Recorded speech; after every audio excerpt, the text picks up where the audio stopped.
Chapter 1, The Second Life. The first sensation was not thought, but the crushing weight of physics. It was the sudden, violent transition from a state of formless warmth into a world defined by the harsh bite of cold and the unforgiving pull of gravity. Kaelen felt his lungs expand for the first time, a searing, raw experience that felt as though he were inhaling liquid fire. He tried to draw a breath, to demand an explanation for the sudden transition from whatever void he had inhabited, but his lungs were small and weak. Instead of words, he produced a thin, reedy wail that echoed against the vaulted ceiling of the great keep. The air smelled of old stone, cedar smoke, and the metallic tang of blood. It was a heavy, ancient smell that grounded him in a reality he did not yet understand. He felt himself being shifted, passed from rough, calloused hands to something much softer. He was wrapped in furs that smelled of lavender and sweat. Kaelen forced his eyes open, though the light felt like needles against his retina. The world was a chaotic blur of orange firelight and shifting shadows. He blinked, his infant brain struggling to process the visual data. He was being held by a woman with hair like tumbled earth and eyes that held the sharp green of a spring forest. She looked drained, her skin pale and damp, but she was smiling. "Kaelen," she whispered, her voice a fragile thread of sound that vibrated through his very bones. "He is so quiet. Not like his brother." Kaelen looked to his left. Beside him lay another bundle of fur. A small, red-faced infant was screaming with a ferocity that seemed impossible for his size. He was kicking, tiny fists flailing at the air, his face twisted in a mask of primal demand. This was Brandon. His twin. His protector in the womb and, if his memories were correct, his tragic counterpart in the years to come. Then, the memories arrived. It was not a gentle recollection, but a cataclysmic flood. 10 billion years of human endeavor, the chemical formulas for gunpowder and concrete, the structural requirements of Roman concrete, the intricate mathematics of steam expansion, and the double helix of life. It was a library of a civilization that had not yet been born, all of it trying to squeeze into a brain that was barely an hour old. Kaelen's small body stiffened. He squeezed his eyes shut as his consciousness buckled under the weight of the data. He had to partition the knowledge into the corners of his mind before the sheer volume of it burned out his developing synapses. He did not cry. He simply endured, his small hands clenching into fists as he fought to stabilize his own mind. "Look at him, Ricard," Lyra Stark said softly. She reached out a finger, touching Kaelen's head. "His hair. It is white as the snow on the wall." A shadow fell over them.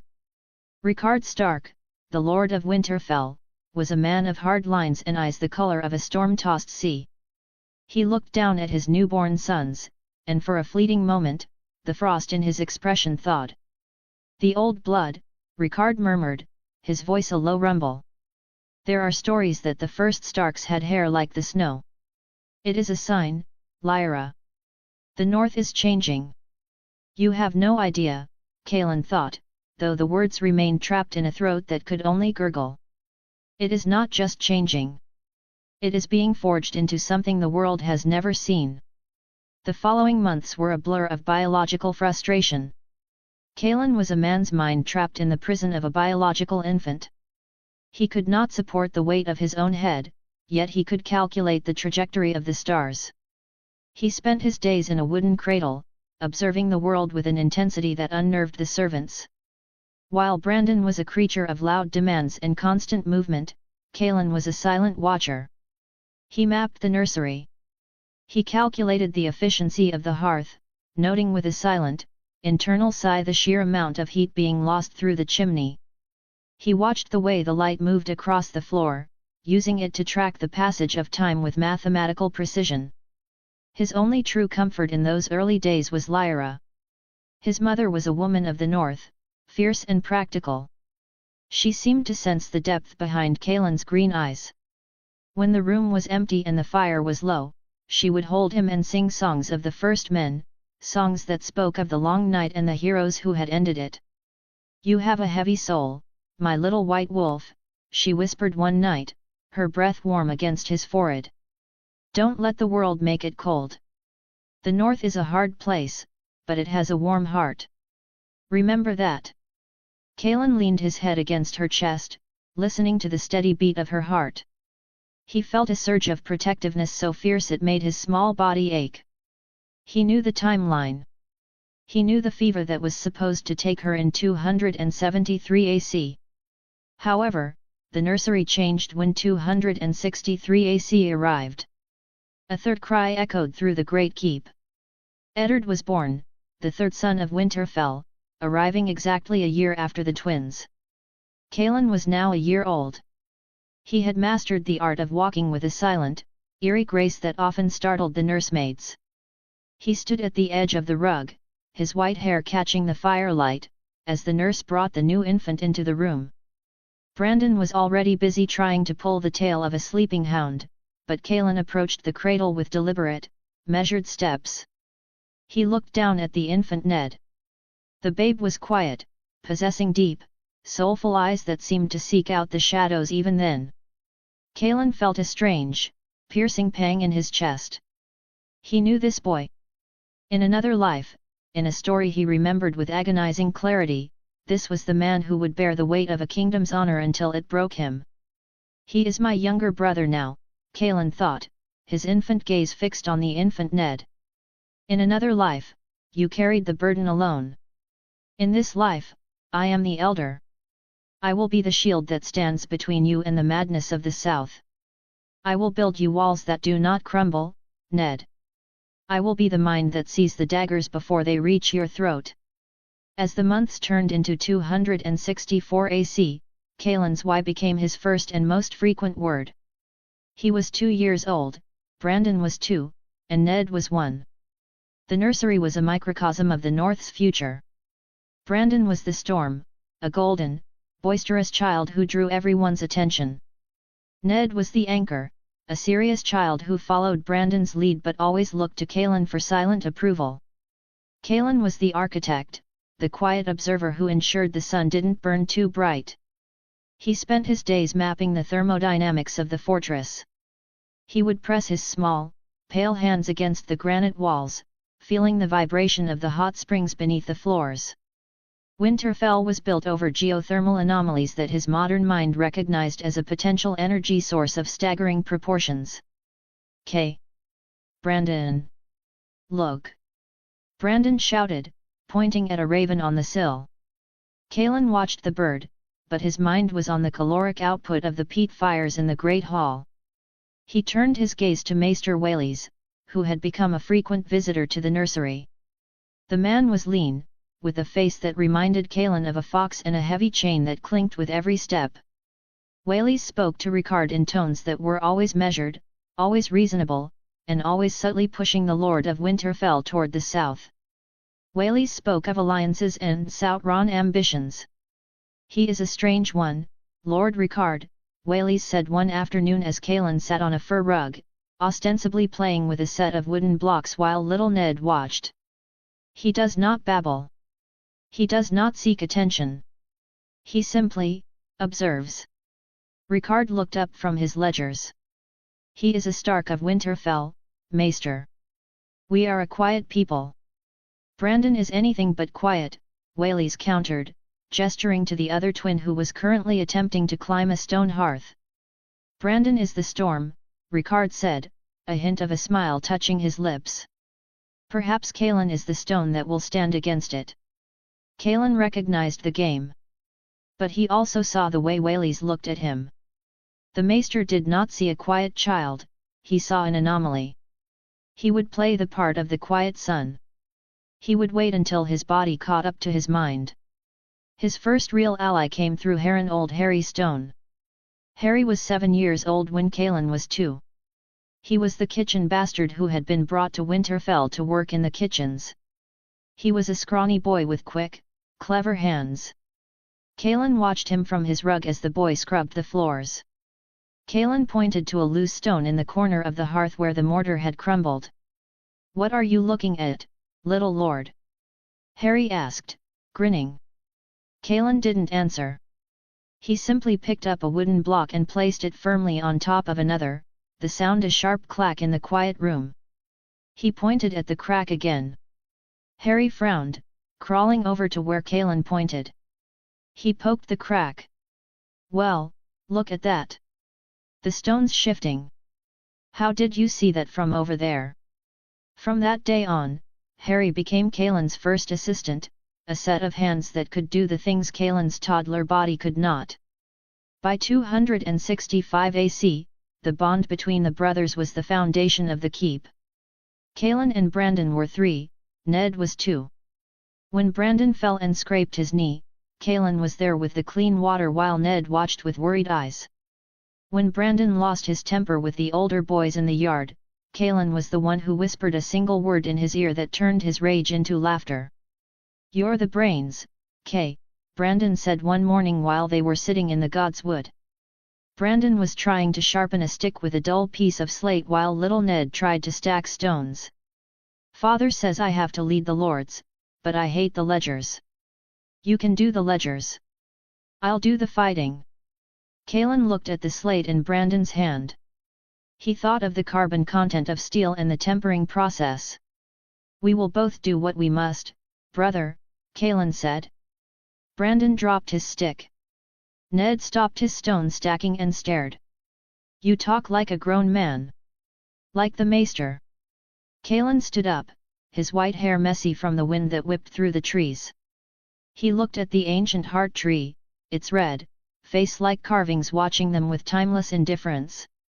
He felt the weight of the years to come, 1,000 decisions that would determine if his family lived or died. "I talk like a Stark," Kaelen said, his voice firm and clear. "And we have a world to build." As 266 AC arrived, Kaelen turned 4. His vocabulary expanded at a rate that baffled everyone but his mother. He began to ask the why of everything. He asked why the grain was stored in damp basements, pointing out the rot that would destroy the winter stores. He asked why the horses were shod in a way that caused them to go lame on the rocky northern roads. He was becoming a constant, silent presence in the castle's administration. Ricard would often find Kaelen standing in the doorway of the solar, watching him work on the castle's accounts with an intensity that made the older man uneasy. "The numbers for the grain, father," Kaelen said, stepping into the room. "They do not match the volume in the bins." Ricard frowned. "And how would you know the volume of the bins?" "I measured the depth with a string," Kaelen said. "And I calculated the radius. We are losing 15% to the rats and the damp. If we raise the floors on stone pillars and use tin to wrap the legs, the rats cannot climb. If we build a double wall with a gap for air, the damp stays away." Ricard stared at his 4-year-old son. He looked at the child's white hair, his mother's green eyes, and the sheer, unyielding logic in his small face. At the corner of the room, 3-year-old Ned sat on a stool, watching the exchange with wide, admiring eyes. Even then, the younger brother was learning that while Brandon was the sword, Kaelen was the mind that sharpened it. "Go to bed, Kaelen," Ricard said, his voice barely a whisper. "Yes, father." After the boy left, Ricard looked at the door for a long time. He then picked up a fresh piece of parchment and began to sketch a diagram of a grain bin elevated on stone pillars. The White Wolf was starting to lead the pack, and the North was finally starting to wake up. Chapter 2, Wolf and Cub. The stone of Winterfell was more than just a building material to Kaelen Stark, it was a physical manifestation of a geological history he was still trying to reconcile with the world he now inhabited. In his old life, the thermal properties of granite and basalt were matters of physics and architectural planning. Here, in the damp, biting chill of 264 AC, they were the only thing keeping him from freezing to death in a nursery that seemed designed to leach the heat from a man's very soul. Now 2 years old, Kaelen had mastered the biomechanics of his toddler body with a speed that bordered on the supernatural. While Brandon, his twin, spent his days in a blur of clumsy energy and loud demands, Kaelen moved through the great keep with a silent, eerie grace that made the servants cross themselves when he passed. He spent his hours pressing his small, pale hands against the masonry, mapping the geothermal veins of the castle. He wasn't just feeling the stone, he was calculating the heat transfer coefficients of the granite blocks. Winterfell was built over natural hot springs, a geothermal anomaly that his modern mind recognized as a potential energy source of staggering proportions. While Brandon spent his days chasing the castle hounds through the mud of the yard, Kaelen sat by the vent holes in the floor, feeling the rush of humid, warm air.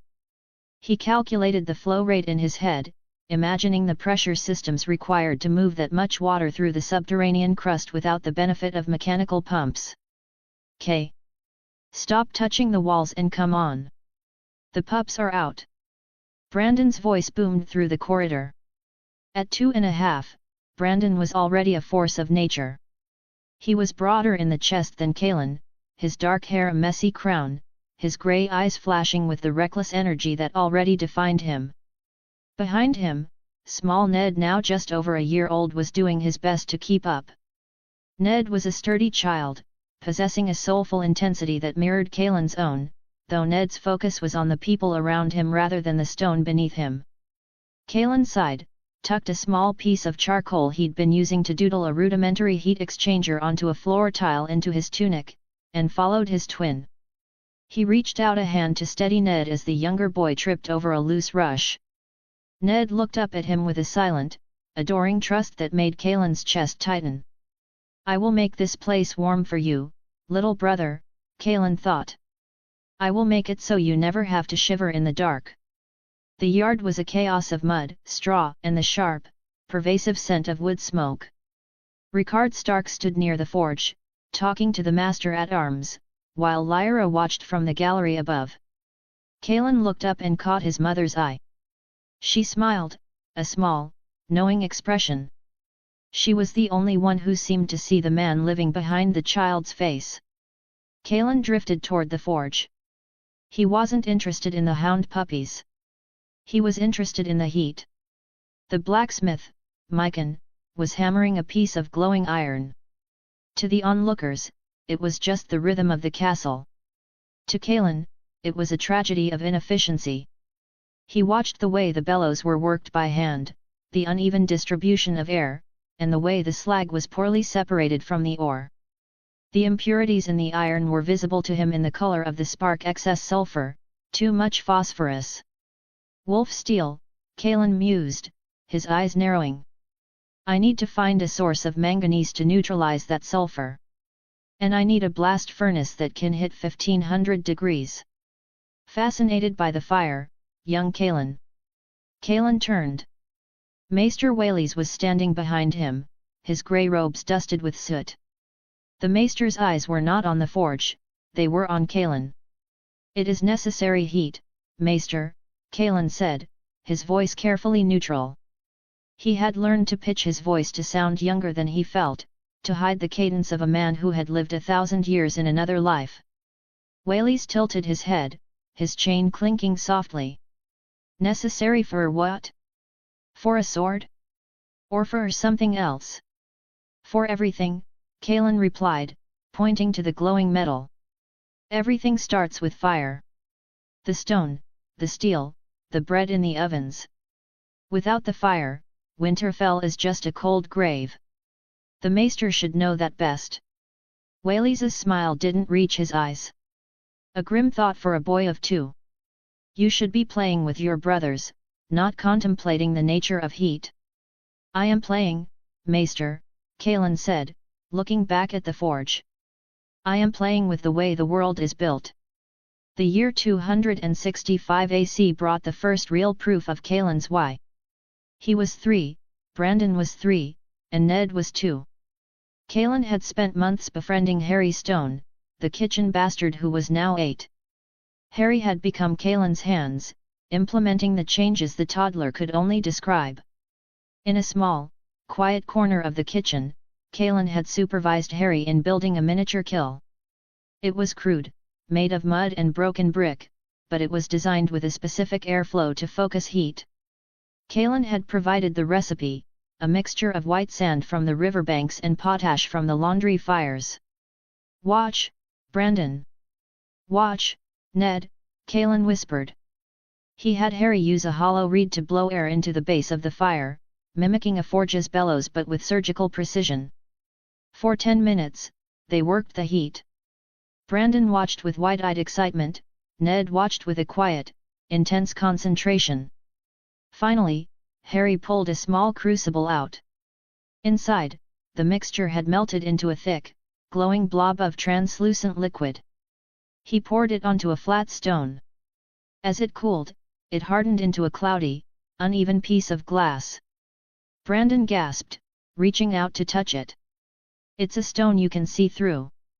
"It's glass," Kaelen said, his voice trembling slightly with the first true taste of industrial success.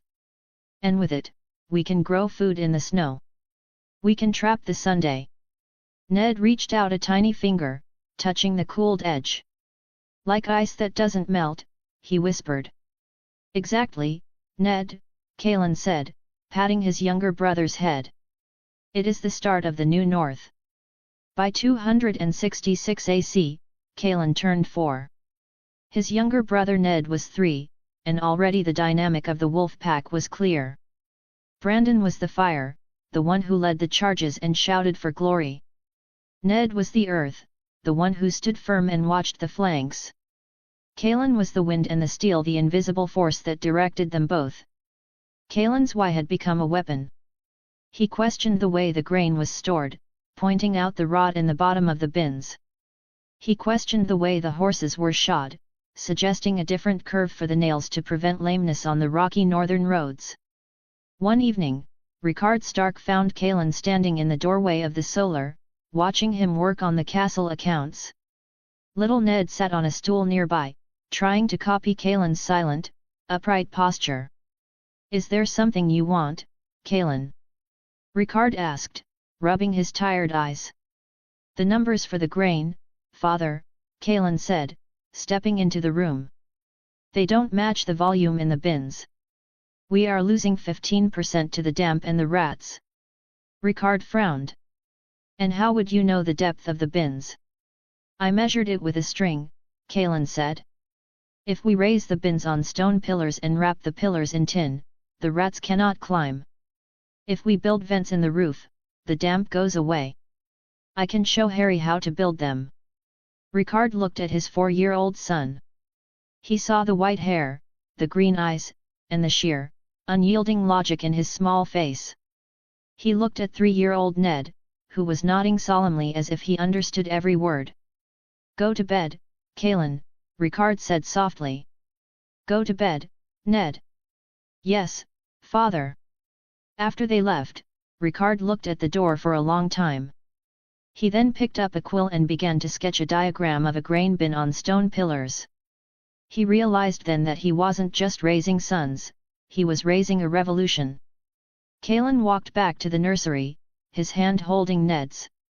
He looked out the window at the towers of Winterfell, dark against the starlight. He had 4 years under his belt, and the foundation was already starting to set. The glass was made. The grain was safe. Now, he just had to survive the maester long enough to forge the steel. The White Wolf was starting to lead the pack, and for the first time in 8,000 years, the North was starting to wake up. Chapter 3, The Maester's Shadow. The year 267 AC brought a damp, clinging cold to the north that seemed to seep through even the thickest layers of fur and boiled leather. Within the granite walls of Winterfell, the atmosphere was charged with a different kind of electricity. Lyra Stark's belly was heavy with her 4th child, and the great keep held its collective breath. Kaelen, now 5 years old, had long since abandoned the simple play of his peers. While Brandon, also 5, spent his hours roaring through the corridors with a wooden sword and a trail of exhausted nursemaids, Kaelen had become a silent fixture of the castle. He was the white-haired shadow that sat in the corners of the great hall, the boy with the unsettling green eyes who watched the world with the analytical stillness of a gargoyle. His mind, however, was a frantic engine of calculation. He was currently preoccupied with a concept that did not yet exist in the vocabulary of Westeros, germ theory. He had spent weeks observing the healing practices of Maester Wales. To the rest of the castle, Wales was a man of profound wisdom, but to Kaelen, the man was a walking catastrophe of hygiene.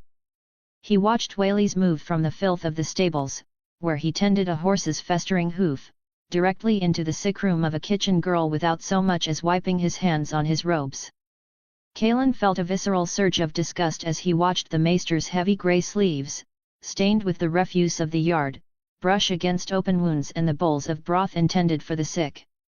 Sepsis, Kaelen thought, his jaw tightening as he watched Wales prepare a poultice in the dim light of the infirmary. He is not curing the fever. He is the one delivering it. He moves the death from one person to the next, wrapped in the authority of his chain. Look at this. I am the king of the winter. Brandon's voice shattered the quiet of the corridor. Brandon was dragging a wooden sword through the rushes, his face flushed with the reckless joy of childhood. Behind him, small Ned followed, carrying a crude shield that Harry Stone had fashioned from a barrel lid. At 4 years old, Ned was Brandon's constant satellite, a serious, soulful child who mimicked his older brother's every lunge and parry. Not now, Bran, Kaelen said, his voice flat and detached. You are always not now, Brandon huffed, coming to a stop and puffing out his chest. Father says I am to start training with the Master at Arms soon. Real training. With blunted steel. I will be the greatest knight in the history of the North. Kaelen looked at his twin. Brandon was the picture of stark health, dark-haired and grey-eyed, radiating a vitality that seemed to defy the cold. Then he looked at Ned, who was watching Brandon with wide, adoring eyes.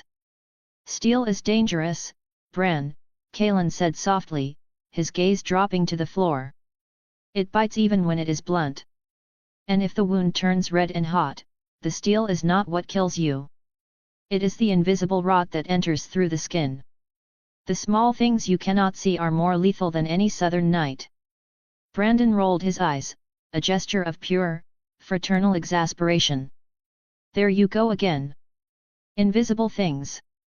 Maester Wales says you have too many fancies in your head, Kay.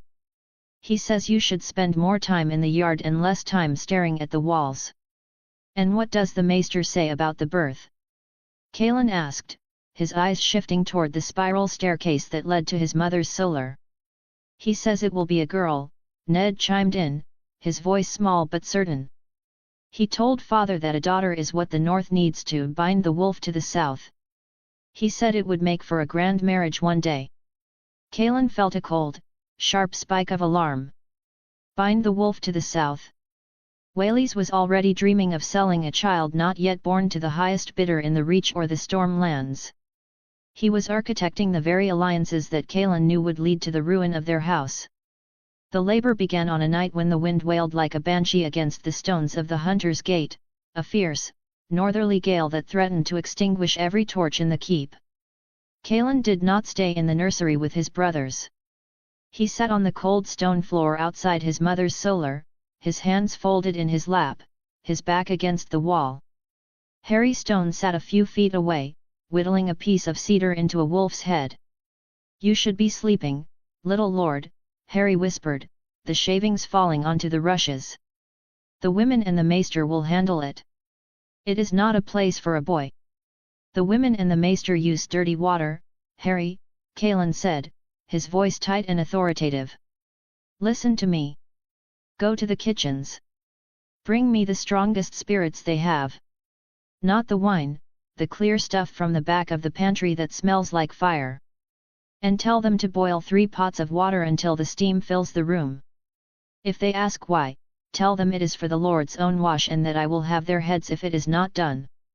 Harry did not hesitate. He had learned over the last 2 years that when Kaelen spoke with that specific, icy clarity, it was best to move. The kitchen bastard vanished into the shadows of the corridor. Hours passed. The cries from the room were sharp, rhythmic, and punctuated by the low, steady drone of Maester Wales's voice. Kaelen hated that voice. It was too calm, too controlled, like a man who was reciting a script he had memorized but did not believe. He thought of the millions of bacteria currently colonizing the maester's unwashed tools, and the thought made him feel physically ill. Finally, the massive oak door creaked open. Ricard Stark stepped out, looking aged beyond his years. His hair was disheveled, and his eyes were weary. He looked down and saw Kaelen sitting there, surprise flickering across his tired face. "She is here, Kaelen," Ricard said, a ghost of a smile touching his lips. "A sister. Lyanna." Kaelen stood up, his legs stiff from the hours on the stone. "And mother? She is tired. It was a hard labor. The maester is tending to her now." Kaelen pushed past his father before the man could protest. The room was stiflingly hot, the air thick with the smell of copper, sweat and the heavy, floral scent of lavender water that did nothing to mask the underlying metallic tang of birth. Lyra lay in the massive bed, her face pale as parchment, a small, squalling bundle wrapped in white linen beside her. Wales was standing at the bedside, his hands red as he reached for a bowl of lukewarm water to wash the newborn. "Maester," Kaelen said, his voice cutting through the heavy air of the room like a whetted blade. Wales turned, startled. "Young Kaelen? This is no place for you. Go back to your brothers. Wash your hands," Kaelen ordered, pointing to the bowl of boiling water Harry had just brought into the room, steam still rising from it in thick plumes. "And use the spirits. The clear ones." Wales frowned, his fox-like features tightening in a mask of professional indignation. "I have used the lavender water, child. I have tended 100 births while you were still a thought in your father's head. I know my craft. Lavender smells of the south. It does not kill the rot," Kaelen said, stepping forward until he was right at the edge of the bed. He grabbed the bottle of strong spirits from Harry's hands and poured a generous amount over a clean linen cloth. "If you touch my mother or my sister with those hands, I will tell father you did it on purpose. I will tell him you brought the fever into this room." The threat was absurd, the posturing of a 5-year-old, yet the cold, green intensity in Kaelen's eyes gave Wales pause. There was a calculation in the boy's gaze that was utterly devoid of childhood innocence. The maester looked at Ricard, who had followed Kaelen into the room and was watching with a furrowed brow. "The boy is protective, my lord," Wales said, attempting to mask his unease with a forced chuckle. "He has an active imagination." Ricard looked at Kaelen, then at the boiling water and the stinging spirits. He remembered the grain bins on stone pillars. He remembered the boy's strange, unerring logic. "Do as he says, Wales. It can do no harm to have cleaner hands." Sullenly, the maester plunged his hands into the hot water, hissing at the heat, and then rinsed them with the spirits. Kaelen watched him like a hawk, ensuring every finger was scrubbed. Only when he was satisfied did he move to the bedside. Lyra looked up, her green eyes clouded with exhaustion but holding a faint spark of amusement. "My little white wolf. You come to guard the den." "Always, mother," Kaelen whispered, his voice softening. He looked down at the infant. Lyanna was tiny, her face puckered and red, but even then, she had a grip that seemed remarkably strong as she clutched at the furs. As he touched her small hand, a fragment of memory from his previous life washed over him. He saw a girl on a blue winter rose, a crown of flowers, and a bed of blood in a distant, lonely tower. "No," Kaelen thought, his jaw tightening until it ached. "That girl does not exist here. This one will grow up in a north that is too strong to be stolen. I will build you a cage of iron and glass, Lyanna. No dragon will ever find the key." The weeks following Lyanna's birth saw a subtle but definitive shift in the power dynamic within the Great Keep.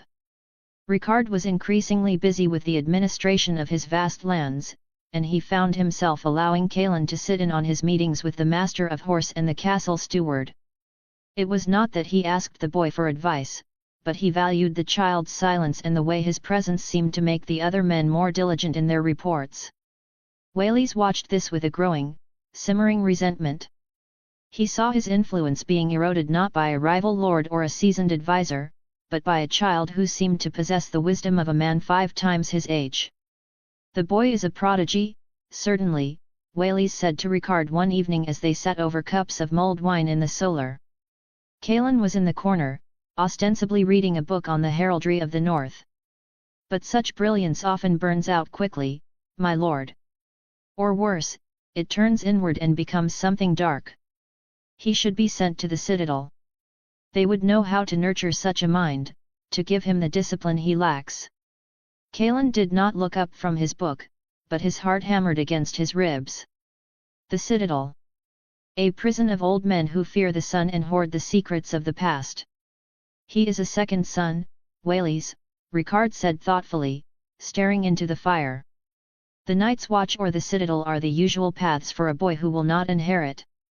But the bond between him and Brandon. I have never seen anything like it. They are 2 halves of one soul.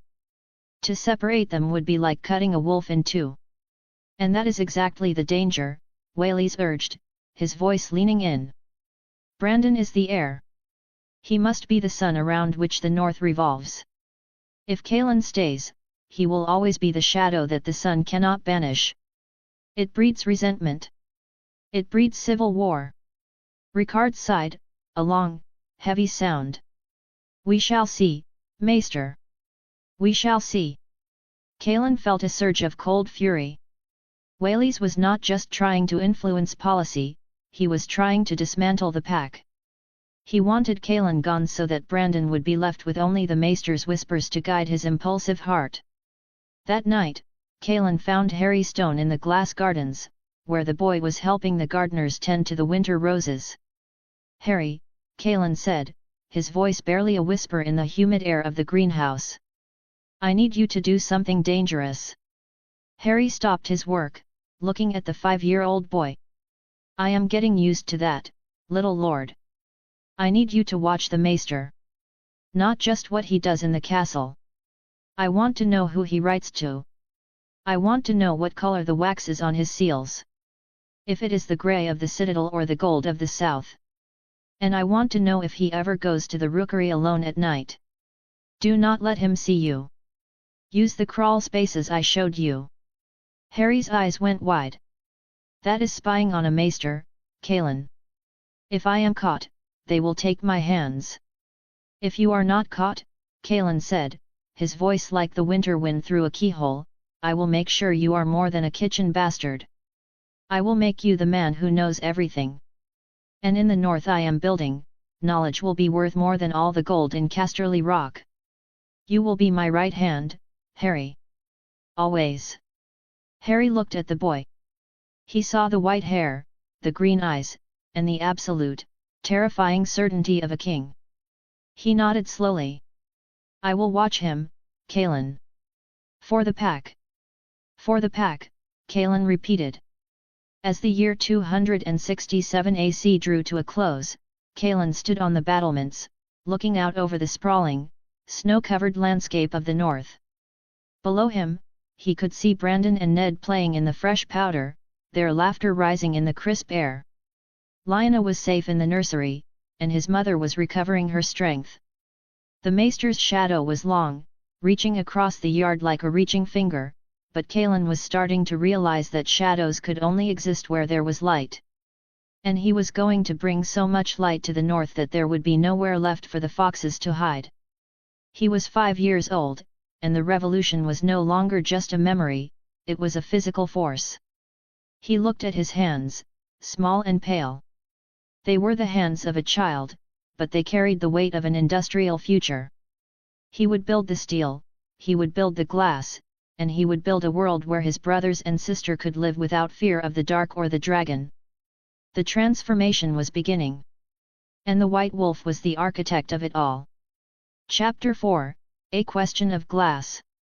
The year 268 AC began with a sky the color of a bruised plum and a blizzard so fierce it seemed to turn the very air of the north into a solid wall of white. Within the thick granite walls of Winterfell, the hearths roared with a hunger that matched the season, consuming massive logs of oak and ironwood to keep the biting chill at bay. It was in the heart of this storm that the youngest wolf was born. Kaelen Stark arrived into the world with a quiet, steady breath that stood in sharp contrast to the howling gale outside. Kaelen, now 6 years old, stood by the window of the nursery. He watched the frost patterns bloom across the thick, uneven pane of Myrish glass, his breath fogging the surface in rhythmic pulses. The glass was poor, it was bubbly, distorted, and held a sickly green tint caused by iron oxide impurities in the sand used by the southern artisans. To the lords of Westeros, this was a luxury. To Kaelen, it was an architectural tragedy. Silica, sodium carbonate, and calcium oxide, Kaelen thought, his mind flickering through the chemical blueprints stored in his memory. If I can reach the melting point of 1400 degrees, I can purify this. I can create a world of light where there is currently only shadow. He is even smaller than Lyanna was, a quiet voice said at his elbow. Ned, now 5 years old, was standing beside the cedar cradle where the newborn Benjen lay wrapped in thick rabbit furs. Ned was a serious child, his grey eyes possessing a soulful depth that seemed to belong to someone much older. While Brandon, also 6, was currently across the room practicing lunges with a wooden sword against a straw dummy, Ned spent his time observing the small details of their world. He will grow, Ned, Kaelen said, turning away from the window. The North makes its children grow quickly. It has to. Brandon stopped his training, wiping a stray dark curl from his forehead. I will teach him how to ride. And how to swing a sword. We will have the greatest pack of wolves the world has ever seen. 4 brothers and a sister. Strength is not just in the sword, Bran, Kaelen said, walking over to join his brothers by the cradle. He looked down at Benjen, then at Lyanna, who was a year old and currently playing with a wooden wolf on the floor. It is in the walls that protect us. It is in the food that keeps us alive when the sun disappears for years. Brandon huffed, a playful smirk on his face. You and your walls, Kay. Father says the granaries are full. He says we are richer than we have been in 3 generations because of your pillars and tin for the rats. Full granaries only last so long if we cannot grow more, Kaelen replied. He looked back at the green-tinted window. I am going to find Harry. I have a question of glass that needs an answer. Ned looked up, his interest piqued. Can I come, Kaelen? I can help Harry carry the sand. Kaelen looked at his younger brother. At 5, Ned was starting to show the quiet, steadfast loyalty that would define him. He was the anchor of the brothers, the one who listened when Brandon roared. Yes, Ned. You can come. We will need steady hands today. They found Harry Stone in the disused cellar beneath the guest house. Harry was now 10, and the scrawny kitchen boy had been replaced by a wiry, sun-darkened youth with calloused hands and a pragmatism that Kaelen valued above gold. The cellar was humid, heated by the proximity of the hot springs, and smelled of wood ash and wet earth. I found the ash you wanted, little lord, Harry said, pointing to several large wooden buckets. Hardwood ash from the great hall's hearths. I sifted it 3 times through the fine mesh, just like you showed me. Kaelen walked over and ran the fine, grey-white powder through his fingers. Good. This is our potash. It will act as the flux to lower the melting point of the silica. And the sand. Harry gestured to a pile of white sand in the corner. Washed in the white knife and dried in the sun. Ned and I spent 3 days pulling the pebbles out of it. Ned nodded proudly, his small hands still stained with the pale grit of the riverbank. Kaelen began the lesson. He spoke to Harry and Ned not as a child, but as an instructor, explaining the molecular dance of the elements. He described how the silica, the sand, was the backbone of the glass, but that it was too stubborn to melt on its own. He explained how the potash from the ash would persuade the sand to liquefy at a lower temperature, and how the limestone they had crushed from the castle's masonry repairs would act as a stabilizer to keep the glass from dissolving in the rain. It is like a stew, Ned, Kaelen explained, seeing the confusion on the 5-year-old's face. The sand is the meat, the ash is the salt that makes it soft, and the limestone is the pot that keeps it all together. Ned smiled, the analogy grounding the abstract science in something he could understand. And the fire? The fire is everything, Kaelen said, his voice dropping an octave. The engineering of the kiln was Kaelen's greatest hurdle. To reach the temperatures necessary for clear glass, a simple hearth would not suffice. He had designed a recuperative furnace, a structure of fire bricks and clay that utilized a series of internal flues. These flues took the outgoing hot air from the exhaust and used it to preheat the incoming air for the bellows. It was a masterpiece of thermal efficiency that utilized every scrap of energy from the charcoal. 4 hours, they worked. Harry worked the heavy leather bellows, his muscles corded and glistening with sweat. Ned helped feed the fire with seasoned ironwood, his face flushed red from the radiant heat. Kaelen stood at the center, monitoring the color of the flame through a small, shielded peak hole. "More air, Harry," Kaelen commanded. "We need the white heat. If it stays orange, the impurities will not burn off." The roar of the kiln filled the cellar, a rhythmic, hungry sound that vibrated through the stones. Kaelen watched as the mixture inside the clay crucible transformed. It slumped, glowed, and finally became a pool of liquid light, a viscous, golden substance that looked like honey made of fire. "Stop," Kaelen said. With the steady hands of someone who had done this 1,000 times in a different life, Kaelen used a long iron rod to pull the crucible from the heat. The air in the cellar seemed to sizzle as the vessel emerged. He poured the molten liquid onto a flat, preheated iron table he had commissioned from Mycon. He used a heavy iron roller to flatten the liquid, spreading it into a thin, even sheet. Then, the most critical phase began, annealing. If the glass cooled too quickly, the internal stresses would cause it to shatter into 1,000 shards. Kaelen had Harry move the table into a secondary, lower heat chamber, where the temperature would be allowed to drop slowly over the course of the night. "Now," Kaelen said, wiping the sweat from his brow, "we wait." "Is it going to be clear, Kaelen?" Ned asked, his eyes wide as he looked at the glowing sheet. "If the sand was clean enough, Ned, it will be clearer than any Myrish glass in the 7 kingdoms." The wait was a lesson in patience that Brandon would never have survived, but Ned sat quietly by the kiln, watching the embers die down. Kaelen spent the time reviewing his notes, already thinking about the next step, scaling. A single hand-pressed sheet was a curiosity, 1,000 sheets were an industry. The next morning, the 3 of them returned to the cellar. The air was cool now, the heat of the furnace a lingering memory. Kaelen carefully opened the annealing chamber and slid the iron table out. The sheet of glass lay there, dark and unassuming. But as Kaelen lifted it and held it toward the torchlight, Harry and Ned let out a simultaneous gasp. It was clear. Not the muddy green of the nursery windows, but a pure, colorless transparency. There were a few small bubble seeds, Kaelen called them, but the world on the other side of the pane was not distorted. It was sharp. It was true. "It is like a piece of the sky," Harry whispered, reaching out to touch the smooth surface. "It is the future of the North, Harry," Kaelen said, his voice steady despite the hammer thud of his heart. "With this, we can build the glass gardens. We can trap the sun in the winter. We can grow enough food to feed 10,000 men while the snow is 10 feet deep outside." The success of the experiment brought a rare moment of triumph to the Great Keep, but it also brought the shadow of Maester Whaleys. The Maester had heard rumors of the fire magic in the cellar and had come to investigate, his grey robes swishing against the stone as he descended the stairs.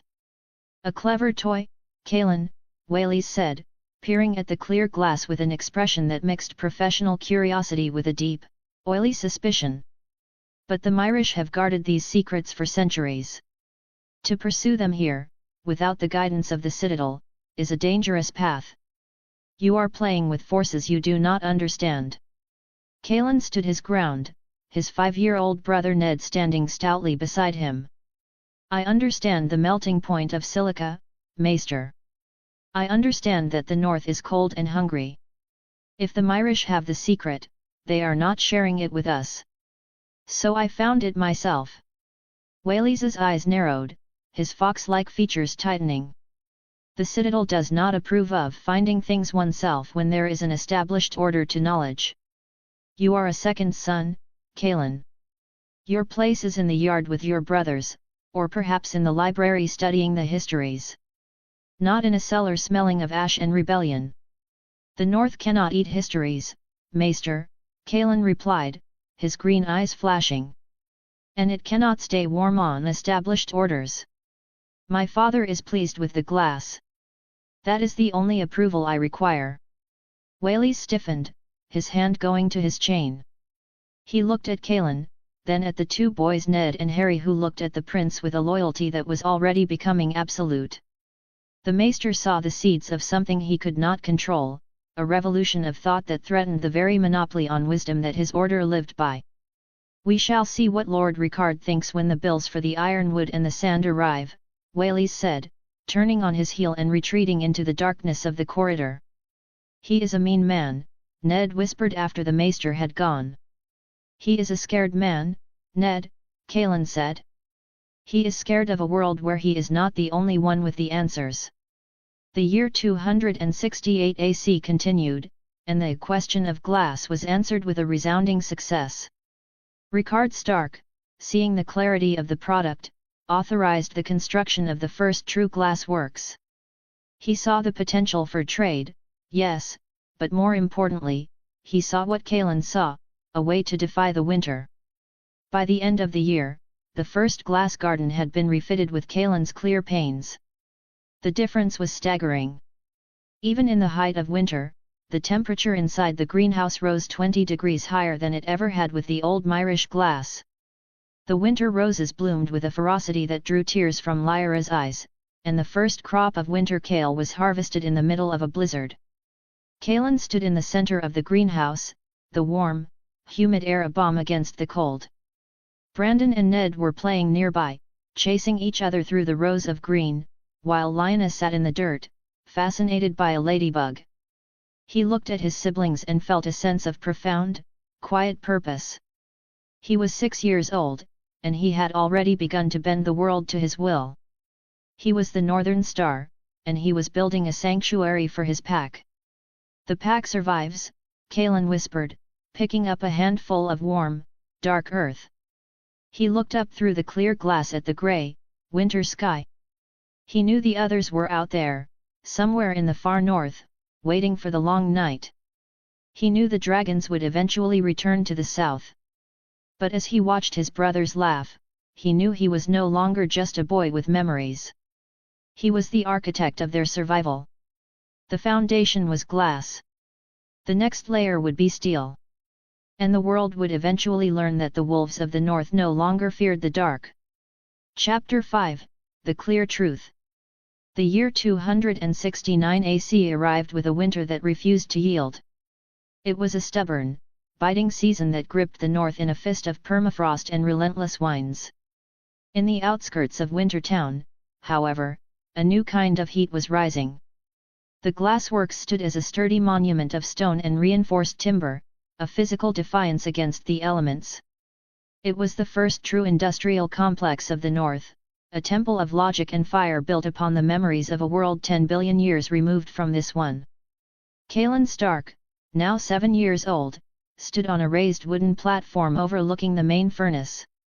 His white hair was tucked under a small leather cap to shield it from the soot, and his green eyes reflected the dancing, incandescent orange of the fire below. Beside him stood Harry Stone, now 11. Harry had transitioned from a scrawny kitchen bastard into Kaelen's trusted foreman. He was taller now, his arms corded with lean muscle from months of hauling sand and sifting ash. He held a heavy iron rod with the easy, practiced confidence of a man who understood the dangerous power he was wielding. "The temperature is holding, Kaelen," Harry shouted over the roar of the fire. The sound of the furnace was a rhythmic, hungry beast, a constant growl that vibrated through the solace of Kaelen's boots. He had designed the kiln with a dual-chamber regenerative system. It was a concept that allowed the outgoing exhaust to preheat the incoming air, a masterpiece of thermodynamics that ensured the fire burned hot enough to melt silica without consuming the entire wolf's wood in a single moon. In his mind, the chemical equations were as clear as the product they were creating. "Increase the airflow to the secondary intake," Kaelen commanded, his voice high but steady. "We need the flame to transition from orange to a brilliant white. If we do not reach the proper melting point, the flux will not bind with the sand. We will be left with nothing but expensive, brittle slag." Harry nodded and signaled to the two men at the bellows. These were not common labourers, they were Northmen whom Rickard Stark had personally selected for their loyalty and their ability to keep their mouths shut. They worked with a focused intensity, their faces slick with sweat despite the freezing air outside. Kaelen watched as the crucible, a thick vessel of fire clay, was slowly tilted. The liquid inside was a pool of molten light, a glowing, viscous substance that defied the dull, grey world outside. He had spent the last year perfecting the chemical composition, sifting through hundreds of samples of river sand to find the silica with the lowest iron content. He had introduced crushed limestone as a stabilizer and purified potash as a flux. The result, if his calculations were correct, would be glass so clear it would seem like a fragment of the frozen sky. "Pour," Kaelen said. The molten glass flowed onto the casting table, a flat slab of iron that had been meticulously leveled. As it spread, it looked like liquid gold, but as the heat dissipated, it began to clear. Kaelen watched the transition with a clinical detachment that masked a deep sense of relief. Every successful experiment was another brick in the wall he was building around his family. "Look at that," one of the workmen whispered, his eyes wide as he looked at the cooling sheet. "It is like the ice on the long lake, but it does not melt." "It is better than ice," Kaelen said, stepping down from the platform. "Ice hides the world. This reveals it." The news of the glassworks' success had begun to ripple through Winterfell, creating a mixture of awe and suspicion. While the common folk spoke of the White Wolf's magic, the residents of the Great Keep were more cautious. In the nursery, the atmosphere was lighter than in the workshops. Brandon, now 7, was a whirlwind of energy. He was constantly practicing his lunges with a blunted wooden sword, his dark hair a messy crown of sweat. He was the eldest, the heir, and he wore the responsibility with a boisterous arrogance that Kaelen found both charming and worrying. Beside him, Ned, now 6, was a quieter presence. He was a serious child, possessing a soulful intensity that mirrored Kaelen's own, though Ned's focus was on honor and duty rather than the laws of physics. "Come and fight me!" Brandon shouted, swinging his sword in a wide arc that narrowly missed a tapestry. "Father says I am getting faster. He says I will be a terror on the battlefield." Kaelen looked up from a tray of iron ore samples he was examining. "I have no doubt of that, Bran. But a terror on the battlefield still needs a warm bed to return to. And he needs food in his belly during the winters." "You and your talk of food," Brandon laughed, wiping sweat from his brow. "We have the glass now. Father says we are selling it to the merchants from the free cities. He says we are going to be as rich as the Lannisters." Ned looked over at Kaelen, his grey eyes searching and thoughtful. "Is that why you do it, Kaelen?" "For the gold." Kaelen set down a piece of magnetite and walked over to his brothers. He looked at Lina, who was 2 years old and currently trying to climb the leg of a table, and at Benyon, who was barely a year old and watching the room with wide-eyed curiosity. "Gold is just a tool, Ned," Kaelen said softly. "It is like a sword. If you hold it but do not know how to swing it, it is useless. I do not want the gold for the sake of having it. I want it so that when the long winter comes, we can buy the things the North cannot grow. I want it so that no Stark ever has to beg a southern king for a crust of bread again." The boys went silent. Even at 6 and 7, they understood the weight of his words. The North was a land defined by scarcity, and Kaelen was the first person in their lives who spoke as if scarcity were a choice rather than an inevitable fate. The following morning, Kaelen found himself in his father's solar Ricard Stark was sitting behind his massive oak desk, several scrolls spread out before him. Beside him stood Maester Whaleys, his thin face pinched in an expression of perpetual disapproval. On the desk sat a square of the new glass, clear and shimmering in the morning light. "The merchant from Bravus has seen the samples," Ricard said, his voice a low rumble of satisfaction. "He has offered a price that is 3 times what we expected for the Myrish equivalent. He wants to know if we can produce enough to fill a trade galley before the moon turns." "We can, father," Kaelen said, standing with his hands folded behind his back. "But we must not sell it all. We need the glass here first. For the greenhouses and for the keeps. If we sell the knowledge and the product without securing our own needs, we lose the strategic advantage." "The advantage?" Whaleys spoke up, his voice oily and sharp. "The North has an advantage of gold, young Kaelen. Surely the Citadel would be better suited to managing such a delicate industry.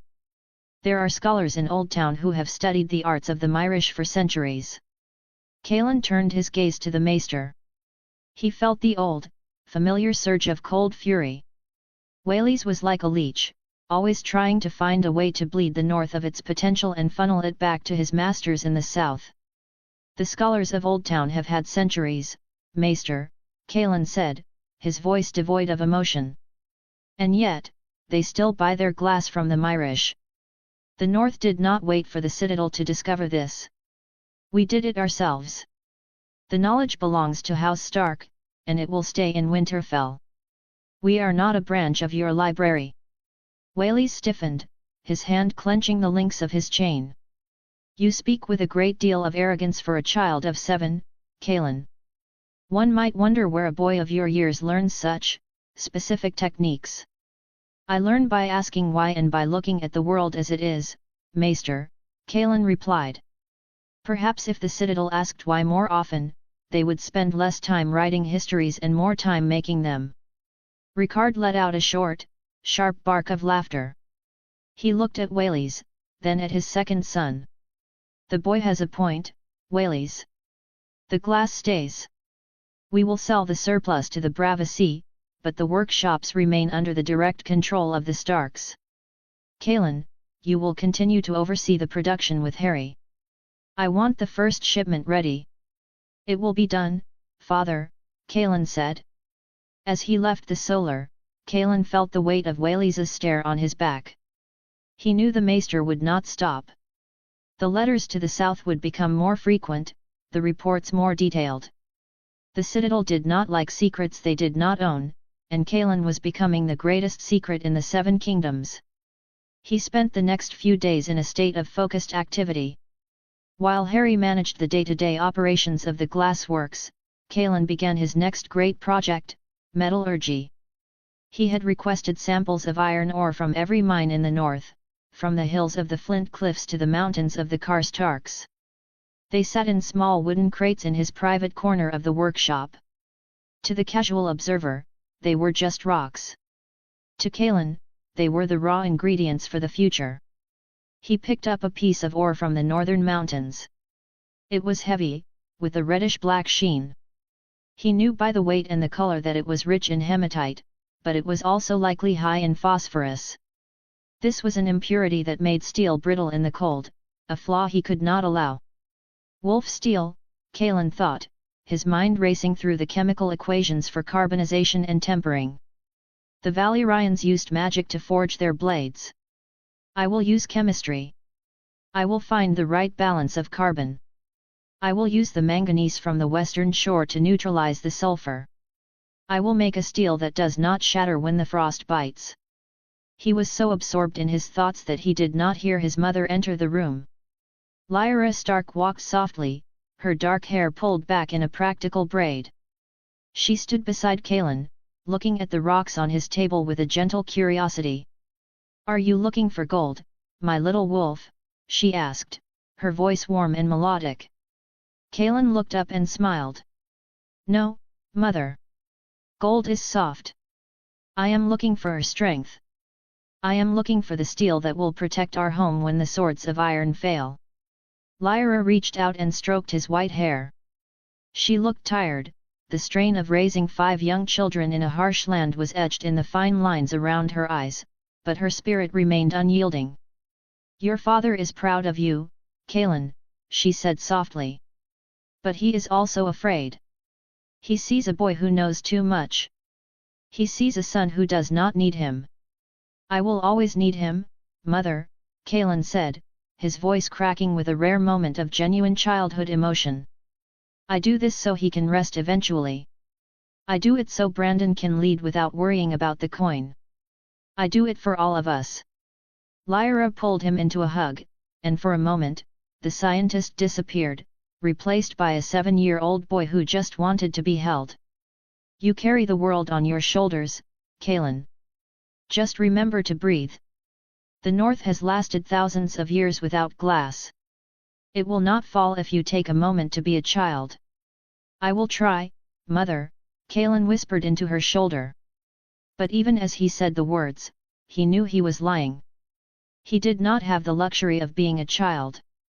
The timeline was moving, and every day that passed was a day closer to the year 282 AC, the year of fire and blood. In late 269 AC, the first shipment of wolf glass left White Harbor on a Brava Sea galley. It was 20 crates of clear, hand-pressed glass. Each piece was etched with a small, discreet dire wolf in the corner. It was a modest start, but the ripples it created were significant. In the ports of Bravus and Loreth, people marveled at the clarity of the northern glass. They wondered how a land of snow and ice could produce something that rivaled the masterworks of Mir. Merchants began to ask questions. Spies began to turn their eyes toward the north. At Winterfell, the wealth began to trickle in. It was not a flood, not yet, but it was enough to hire more men, to buy better tools, and to begin the construction of larger granaries based on Kaelen's designs. Kaelen stood on the battlements as the merchants' wagons rolled out of the castle gates.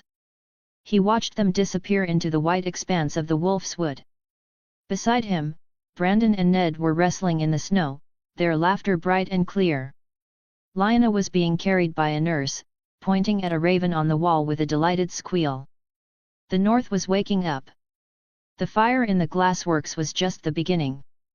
Kaelen looked down at his small, pale hands, reddened by the cold. He had the knowledge of 10 billion years, and he finally had the tools to use it. Wolf steel is next, he thought, his jaw tightening. Then the concrete. Then the ships. He looked up at the grey, overcast sky. Somewhere beyond those clouds, the stars were still there, invisible but constant. He was the northern star, and he would not stop until the north was the brightest light in the world. As the sun began to set, casting long, purple shadows across the yard, Maester Whaleys walked across the courtyard below. He stopped and looked up, his eyes meeting Kaelen's. There was no warmth in the look, no shared pride in the castle's prosperity. There was only a cold, calculating enmity.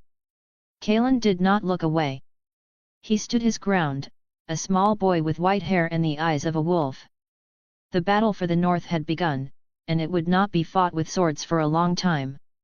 It would be fought in the furnaces, in the counting houses, and in the quiet whispers of the night. Kaelen Stark was prepared to win. Chapter 6, Growing Pains. The year 270 AC was the year the world began to knock on Winterfell's door with an insistence that could no longer be ignored. It was no longer just the occasional wandering black brother from the wall or a high lord on a formal progress. The success of the wolf glass had transitioned from a mere curiosity into a vital commodity, and with that commodity came the relentless, grasping eyes of the outside world. Kaelen Stark, now 8 years old, found that his life was becoming a delicate, exhausting balancing act. He had to manage the physical limitations of a child's body while steering the industrial giant he was awakening in the north. The glassworks in Wintertown had expanded twice in the last 12 moons. It was now a sprawling complex of stone, heat, and smoke that employed nearly 60 men. Outside orders had begun to arrive not just from Bravus, but from the more enterprising lords of the Riverlands and even a few wealthy merchants in Lannisport who sought to outshine the Lannisters' own windows. Kaelen stood in the center of the newly constructed storage bay, his small frame dwarfed by the massive wooden crates packed with straw and clear, shimmering sheets of glass. The air here was cooler than the furnace rooms, smelling of fresh pine sawdust and the crisp, biting wind that whistled through the eaves. Beside him, Harry Stone was reviewing a ledger with a frown of intense concentration. Harry was 12 now, his voice beginning to crack and deepen, but his mind for logistics was sharpening under Kaelen's relentless tutelage.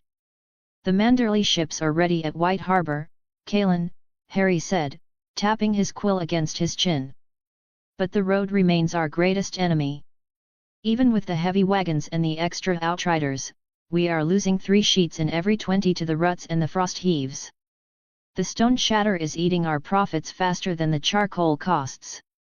Kaelen looked at the rough, uneven floor of the bay. In his mind, he saw the smooth, unyielding ribbons of asphalt and concrete from his old life, the infrastructure that allowed a civilization to move at the speed of thought. "The roads are a tragedy of dirt and hope, Harry. We cannot build a future on hope alone. If we are to move the North's wealth, we must move it on something better than mud that turns to iron in the winter and soup in the spring." "And what is better than mud?" Harry asked with a weary, knowing smile. "Unless you mean to pave the road in glass." "Stone is better," Kaelen said, his green eyes turning distant as he calculated the necessary ratios. "But not just stacked stone. We need a binder. A way to make the earth as hard as the mountains themselves. I am working on the formulas, Harry. For now, tell the drivers to triple the straw bedding. And tell them if they arrive with more than 1 broken sheet, the loss comes from their bonus. We must incentivize care over speed." Harry nodded and hurried off to speak with the wagon master. Kaelen remained in the quiet of the bay for a moment, the weight of the enterprise pressing down on him. He was 8, and he was already responsible for the livelihoods of dozens of families. It was a weight he had chosen, but on days when the cold seemed to seep into his very bones, it felt remarkably heavy. He left the glassworks and walked back toward the great keep, his white hair catching the pale, weak sunlight like a beacon. As he crossed the yard, he saw his brothers. Brandon, now 8 and a head taller than Kaelen, was leading a charge of wooden sword-wielding boys against a massive pile of hay. He was the undisputed king of the yard, his laughter booming, his movements full of a wild, infectious joy that drew everyone toward him. Beside him, 7-year-old Ned was doing his best to guard the flank. Ned was a sturdy child, his face set in a mask of solemn duty. While Brandon was the storm, Ned was the anchor. He was already the most reliable soldier Brandon could ask for, moving with a cautious, deliberate precision that lacked Brandon's flair but possessed a far greater degree of consistency. "K. Join us!" Brandon shouted, waving his wooden blade. "The pirates of the Stepstones are attacking. We need your wizardry to sink their ships." Kaelen stopped and smiled, a genuine expression that smoothed the lines of calculation on his forehead. "I am out of spells today, Bran. I have to go speak with the Master of Ore. The rocks do not sort themselves." Brandon huffed, stabbing the hay pile with a flourish. "Always with the rocks. You are going to turn into a gargoyle if you don't start running more. Look at Ned. He's already faster than you. Someone has to make sure your gargoyles have a roof to sit on," Kaelen countered. Ned trotted over, his brow damp with sweat. He looked up at Kaelen with those deep, searching grey eyes. "Are you going to the forge again, Kaelen? Can I come? I want to see how the iron looks when you put the acid on it." Kaelen looked at his younger brother. He saw the curiosity there, the quiet intelligence that often got overshadowed by Brandon's noise. Ned was 7, and he was already beginning to appreciate the why behind things. "Not today, Ned. I am doing the sorting. It is dusty and the fumes from the acid are not good for the lungs. Stay here and make sure Brandon doesn't accidentally declare war on the Master-at-Arms. He's getting a bit too bold with that sword." Ned nodded seriously. "I will keep him in check." Kaelen watched them for a moment longer before turning away. He felt the familiar, warm tug of the twin bond with Brandon, but he also felt the growing responsibility for Ned. In his memories of the other world, Ned was the one who suffered most from the family's falls because he was left to carry the burden of honor alone. Kaelen was determined that this Ned would grow up in a north that was too strong to break, with brothers who were too prepared to fail. The great hall was quiet as Kaelen entered, the smell of roasted meat and old wood lingering in the air. He made his way to a small room off the main solar that Ricard had set aside for his studies. It was filled with wooden crates, each one meticulously labeled with the name of a northern keep or mine. Kaelen sat at his workbench and opened the first crate. It was from the hills near Deepwood Motte. He pulled out a fist-sized chunk of ore and held it to the light of the window. He wasn't looking for gold or silver. He was looking for the chemical signature of the future. He reached for a small vial of sulfuric acid he had distilled in the glassworks and dropped a single bead onto the stone. He watched the reaction, noting the color of the fizz and the scent of the gas released. High phosphorus content, he noted mentally. Cold short. Brittle as dry glass if the temperature drops too low. It will be good for nails and horseshoes, perhaps, but useless for a blade that must survive a northern night. I need low sulfur hematite. I need the strength that doesn't snap when the frost hits 40 below. His systematic testing of the iron ore was a task of staggering proportions. He had requested samples from every lord in the north, a request that had been met with a mixture of confusion and cautious compliance. Most of the lords thought the Stark boy was merely collecting curiosities, a harmless hobby for a second son who wouldn't inherit. Only Ricard understood that there was a lethal pattern to the madness. His father entered the room an hour later, the heavy thud of his boots announcing his presence. Ricard Stark looked at the crates, then at his 8-year-old son, who was currently peering through a primitive magnifying lens Kaelen had ground himself from the glassworks best batch. The Karstark ore arrived this morning, Ricard said, leaning against the door frame. Lord Arnulf says it is the hardest stone they have ever pulled from the ground. He wants to know if you can turn it into glass as clear as the Bravasi galley took. Kaelen looked up and smiled thinly.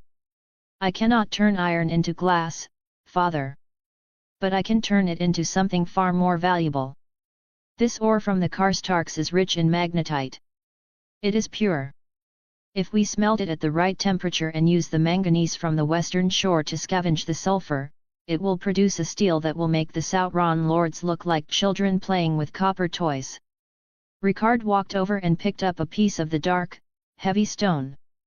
Maester Whaleys says you are wasting the castle's coin on these samples. He says the blacksmiths of the north have been using the same iron for 8,000 years and it has served us well enough. Kaelen set down his lens and stood up. Well enough is why the north is the poorest of the 7 kingdoms, father. Well enough is why our blades shatter against Valyrian steel and our armor is too heavy for our horses to carry for more than an hour. We have the best ore in the world beneath our feet. We just don't know how to talk to it yet. I am learning the language of the stone. Ricard looked at Kaelen for a long time. He saw Lyra's eyes and his own stubborn jaw, but the mind behind them was something entirely foreign. The maester is writing more letters, Kaelen. He thinks you are a prodigy that belongs in Old Town. He told me today that to keep you here is to stunt a great mind and that the Citadel would properly channel your talents. He wants me in Old Town because he cannot control me in Winterfell, Kaelen said, his voice flat and devoid of a child's hesitation. In Old Town, I would be a student, bound by their rules and their slow, ancient ways. Here, I am a Stark. Do not let him win this, father. I am building something for our house. Not for the Order of Grey Sheep. I have no intention of sending you away, Ricard said, his voice dropping to a low, protective rumble. Brandon needs his twin. And I need a son who can see the numbers. But you must be careful, Kaelen. The more you build, the more people will want to take. The lions in the south have long ears, and the gold you are bringing in from the glass trade is starting to make them twitch. Tywin Lannister does not like being outbid. Kaelen nodded. He knew about the Lannisters. He knew about the Mad King. He knew the timeline was moving toward the year 282 AC like a slow-motion shipwreck. Let them twitch, Kaelen said. By the time they realize what we truly have, the North will be a fortress they cannot hope to breach. We will be too big to eat and too sharp to swallow. After his father left, Kaelen returned to his oars. He worked until the candles burned low and the frost began to bloom on the clear glass of his window. He was testing for manganese now, a crucial element for desulfurizing the iron. He found a promising sample from the western coast, near Sea Dragon Point. He leaned back in his chair, rubbing his aching eyes. He was 8 years old, and he was tired. The physical exertion of his day-to-day life was catching up to him. He thought of his mother, Lyra. She had been quieter lately, her smiles a little more strained. In his memories, she died in 273 AC. He had 3 years. 3 years to advance medical knowledge enough to save her from whatever fever the histories recorded. He made a mental note to check the temperature of her rooms and to ensure she was eating the nutrient-rich vegetables from the new greenhouses. He wouldn't let the fever touch her. Not if he could help it. As he prepared to blow out his candle, he saw a small shadow in the doorway. It was Lyanna. At 3 years old, she was a tiny whirlwind of dark hair and fierce opinions. She was holding a withered winter rose she had found in the glass gardens. "Kay," she whispered, her voice full of a child's mystery. "The rose is sad. It's turning brown." Kaelen walked over and knelt beside his sister. He looked at the flower, its petals browning at the edges from the shift in temperature. "It isn't sad, Lya. It is just sleeping. It is waiting for the sun to come back so it can be red again." "Will you make the sun come back?" she asked, looking at him with an intensity that made him shiver. Kaelen reached out and tucked a strand of hair behind her ear. "I am trying, Lya. I am trying to build a sun made of glass and fire that never goes away." Lyanna smiled and handed him the rose. "Keep it. So you don't forget where the sun is." Kaelen took the withered flower and watched her run off toward the nursery. He felt a lump in his throat. He looked at the rose in his hand, then at the crates of iron ore and the scientific equipment on his table. He was the Northern Star. He was the one who remembered the future. And he would spend every breath he had ensuring that the children of the North, his brothers, his sister, and the millions of small folk never had to fear the dark again. He walked to the window and looked out at the sleeping towers of Winterfell. The clear glass he had made was the only thing between him and the freezing night. It was a thin barrier, but it was a start. The metallurgy would be next. The wolf steel would follow. And the North would finally have the teeth it needed to survive the winter that only he knew was coming. The logistics of a legacy. By the following morning, Kaelen was back at the glassworks. He had summoned Harry Stone and the Master of Horse to discuss the transportation issue again. "If we can't fix the roads yet, we need better wagons," Kaelen stated, laying out a sketch. "I want the wheels bound in iron, but between the axle and the wagon bed, I want a layer of spring steel. It will absorb the shock of the ruts." The Master of Horse looked at the drawing. "Spring steel, my lord? We don't have such a thing." "We will," Kaelen said. "I am working with Mycon on a new temper. High carbon, quenched in oil. It will be flexible but strong." This was the growing pains of his project. Every solution required 5 more solutions. To make better glass, he needed better heat. To sell the glass, he needed better roads. To make better roads, he needed better tools. It was an exponential ladder of progress, and he was climbing it one rung at a time. He also began to notice the social changes. Wintertown was no longer just a winter refuge. People were staying year-round. They were building permanent homes of stone and timber because there was work. There was gold. There was food from the greenhouses. The population of the North was officially 4.3 million, but the density around Winterfell was increasing rapidly. Kaelen began to draft the first city plans for Wintertown, focusing on sanitation and wide streets to prevent the fires and plagues that decimated southern cities like King's Landing. "We will build it right the first time," he told Harry. "Deep sewers. Clean water from the springs. Paved streets. We will show them that the North is not a land of savages." Harry just nodded, accustomed to the grand visions. "Whatever you say, Kaelen. Just make sure the wagons don't break first." The brotherly divide. In the yard that afternoon, Kaelen watched Brandon and Ned train with the master at arms. Brandon was already showing the wolf blood, wild, unpredictable, and dangerously fast. He thrived on the adrenaline of the duel, his wooden sword clicking against his opponents with a frantic energy. Ned, however, was different. He watched. He waited. He allowed his opponent to exhaust themselves against his shield before delivering a single, efficient blow. It was the same philosophy Kaelen used in his science, efficiency over ego. "You see them, Kaelen," his father said, appearing beside him. "I do, father. Brandon will lead the charge. He will be the one the songs are written about," Ricard said. "But Ned? Ned will be the one who holds the castle when the songs are over." "And what of me, father?" Kaelen asked, his eyes never leaving his brother's. Ricard placed a hand on Kaelen's shoulder.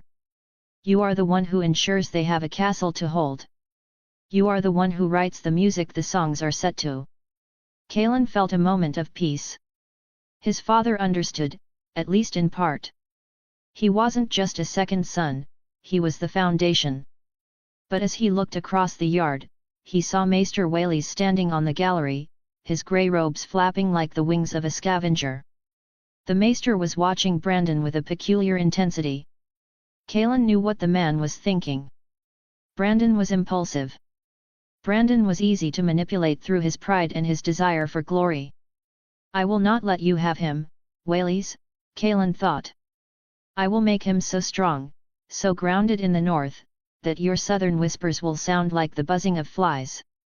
The year 270 AC was ending. The north was growing. The glass was clear. The iron was being tested. The pack was healthy. But Kaelen knew that growing pains were often followed by the fever of maturity. He had to be ready for the heat. He walked back to his solar, the withered rose from Lioness still tucked into his belt. He had work to do. The wolf steel was calling to him from the stone. Chapter 7, The Promise of Steel. The year 271 AC dawned with a frost so deep it seemed to turn the very air into a haze of suspended diamonds. In the heart of Winterfell, the rhythm of life had shifted irrevocably. The old songs of the hearth, the tales of Bran the Builder and the Age of Heroes, were now accompanied by a new, industrial soundtrack. There was the distant, rhythmic thud of the experimental forge and the high, singing ring of hammers that never seemed to tire. Kaelen Stark was now 9 years old, and he had decided that the North would no longer be a land defined by its poverty or its brittle, southern imported iron. Kaelen stood in his research solar, a room that had once been a drafty storage chamber but was now the most sophisticated laboratory in the known world. The walls were lined with sturdy wooden shelves holding hundreds of hand-blown glass jars, each containing a different mineral, a different grade of ash, or a different type of coal. On his central workbench lay the culmination of a year of deliberate, calculated failure, 36 broken sword tips. Each was labeled with the specific carbon ratio, the manganese percentage, and the cooling method that had led to its demise. He ran a pale hand over the jagged edge of a snapped blade. In his mind, he was not looking at metal. He was looking at a lattice of atoms. He saw the way the carbon atoms sat between the iron, the way the perlite and martensite structures formed as the heat fled the steel during the quench. He knew that the secret to the legendary Valyrian steel lay in a level of molecular purity and mechanical folding that the smiths of this age could only mimic with superstition. He did not have dragonfire or blood magic, but he had the periodic table and a relentless, clinical patience. The latest batch of manganese arrived from Sea Dragon Point, Kaelen, a voice called out.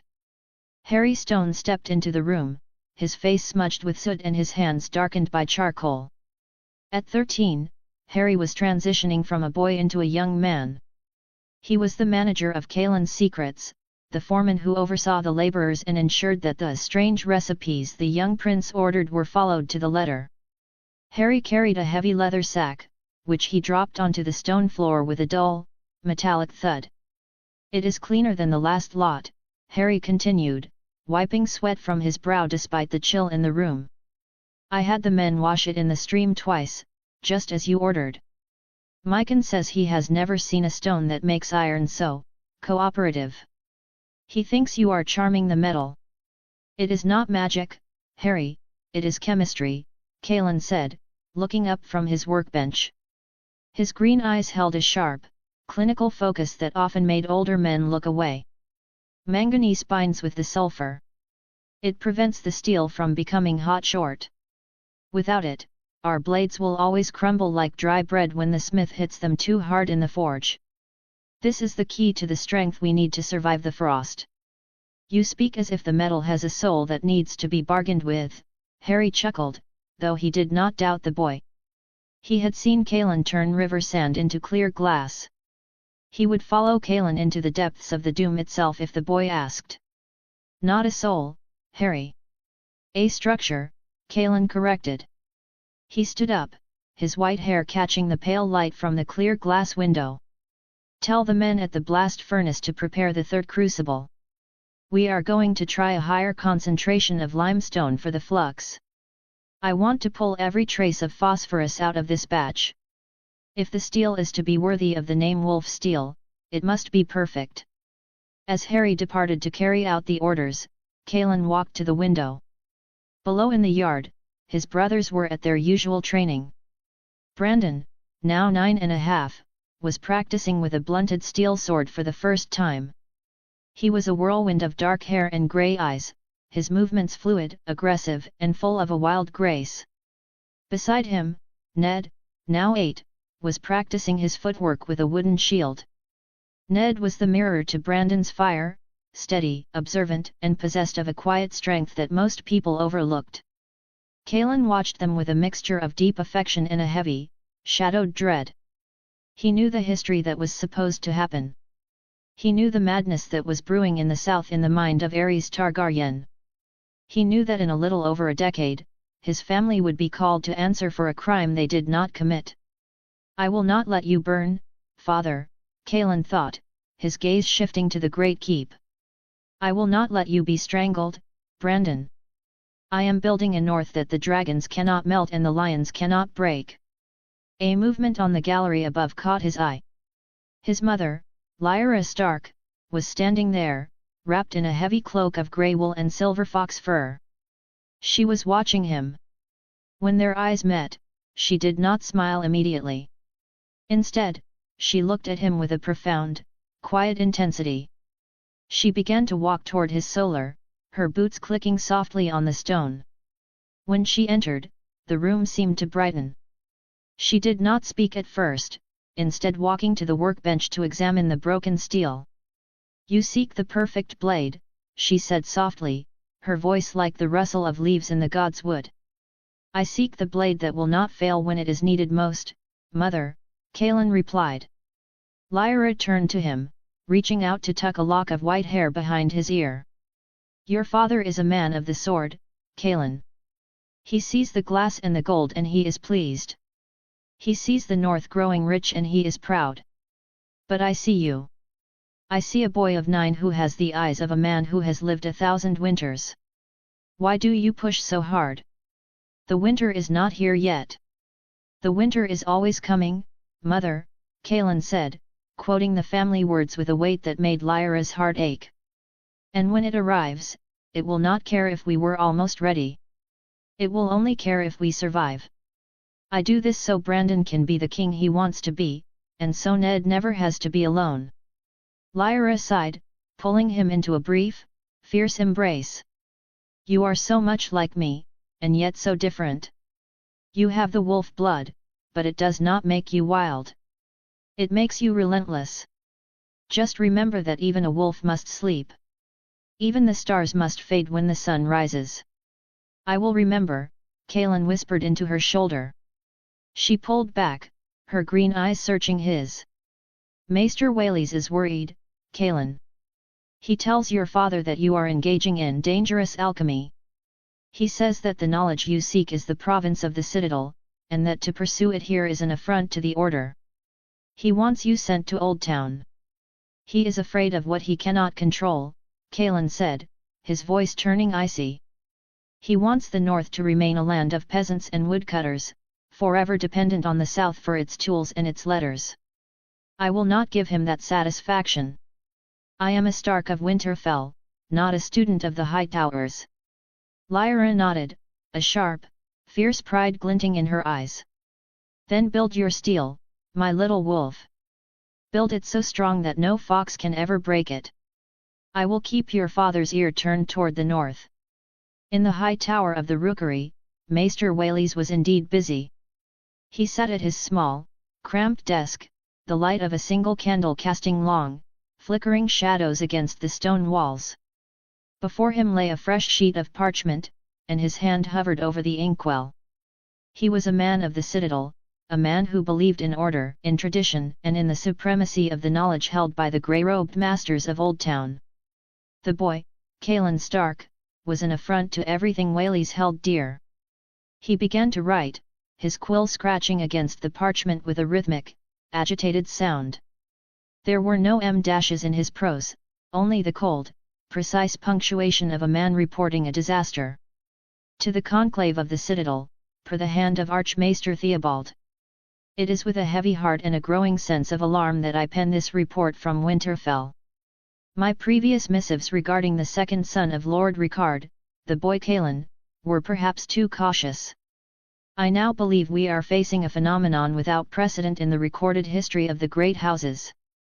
The boy is 9 years of age, yet he has mastered the arts of glass-making and metallurgy to a degree that rivals the master smiths of the free cities. He does not learn as a child learns. He seemingly retrieves knowledge from a source I cannot identify. He speaks of the structure of matter and the chemistry of the earth. More troubling is his absolute rejection of the Citadel's authority. He has established his own workshops and uses his own methods. He keeps his records in a cipher that even I cannot fully decode. Lord Ricard is enamored by the wealth the boy brings in. The glassworks are now a primary source of income for House Stark, and the boy has begun a systematic testing of northern iron that suggests he is on the verge of a breakthrough in steel production. If he succeeds, the North will no longer be dependent on the South for its armaments. The balance of power in the Seven Kingdoms is shifting. The wolf is not just waking. It is evolving. I recommend a formal inquiry. The boy is dangerous. He possesses a mind that does not belong in this age, and his influence over his father and brothers is absolute. If left unchecked, the North will become a fortress that even the Iron Throne cannot hope to command. We must find a way to bring him to Old Town where his mind can be properly harnessed. Your humble servant, Maester Whaleys. He finished the letter and let the ink dry. He folded the parchment and reached for the wax. He chose the grey wax of the Citadel, but as he pressed his seal into it, he felt a strange, cold shiver. He looked out the window toward the workshops in the distance, where the glow of the blast furnace was visible even in the dark. He felt as though he were a man trying to stop an avalanche with a single hand. Back in the laboratory, Kaelen was oblivious to the Maester's report. He was standing before a small, portable furnace he had designed for testing small batches. Harry was beside him, holding a bucket of water mixed with whale oil for the quenching.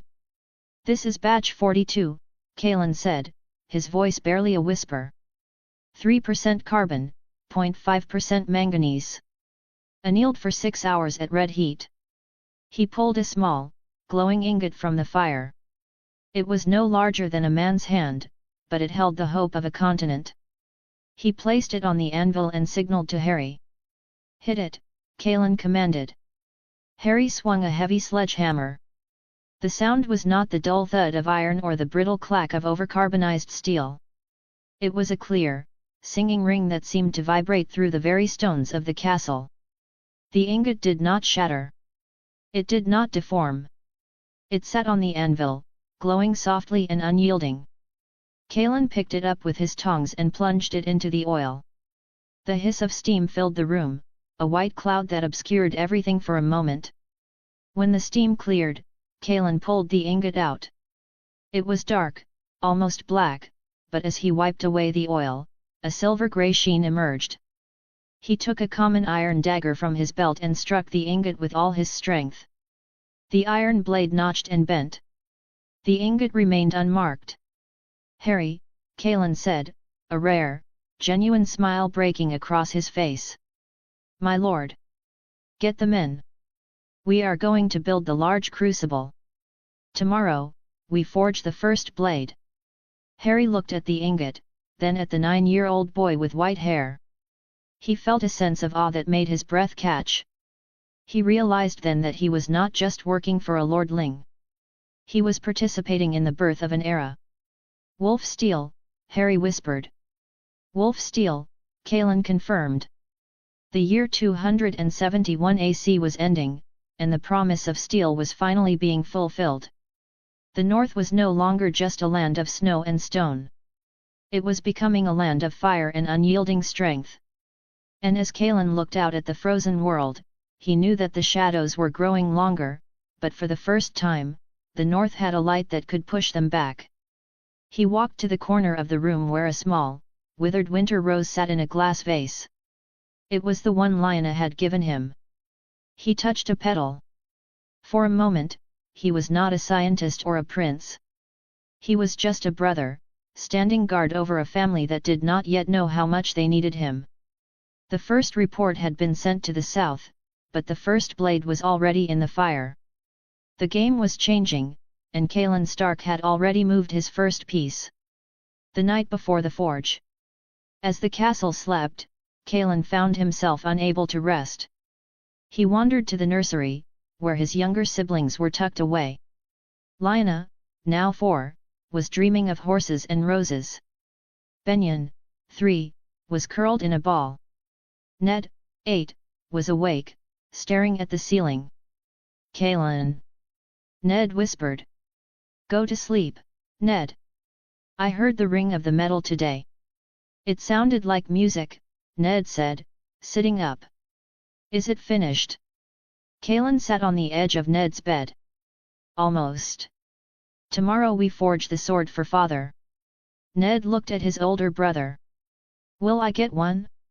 "When I am older. You will have the best armor and the best blade the world has ever seen, Ned." "I will make sure of it," Kaelen promised. Ned nodded, satisfied. "I want to be your shield, Kay. Brandon can be the sword, but I will be the shield." Kaelen felt a lump in his throat. He patted Ned's hand. "You already are, little brother. Now sleep." He walked back to his solar, his mind already calculating the thermal expansion of the large crucible. He was 9 years old, and he was the Northern Star. Tomorrow, the North would have its teeth. Chapter 8, First Light.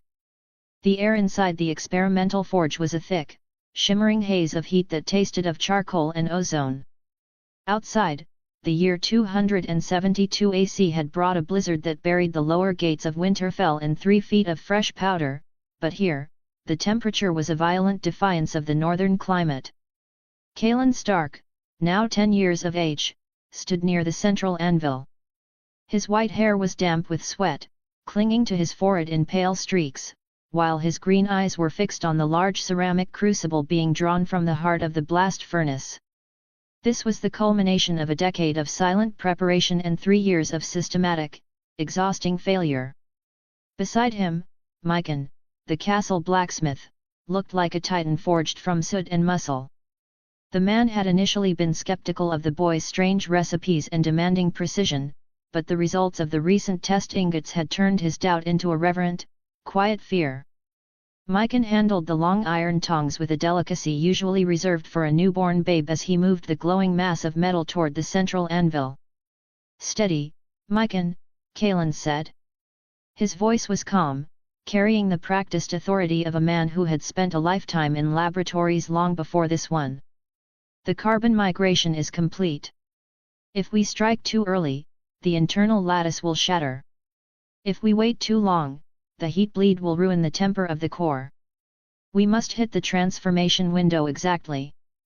Kaelen's mind was not on the magic that the smiths of the Seven Kingdoms usually whispered about. He was thinking of the mechanical properties of the steel. He had spent months purifying the manganese from Sea Dragon Point and the limestone from the northern hills to act as a scavenging flux. He had designed a system of folding that was not based on the ritualistic nonsense of the Myrish, but on the systematic removal of slag and the even distribution of carbon atoms. This was not Valyrian steel, for he lacked the dragon fire and the blood spells of that lost empire, but it was something the world had not seen in 8,000 years, a true high-alloy steel. Now, Kaelen commanded. Mycon's hammer fell.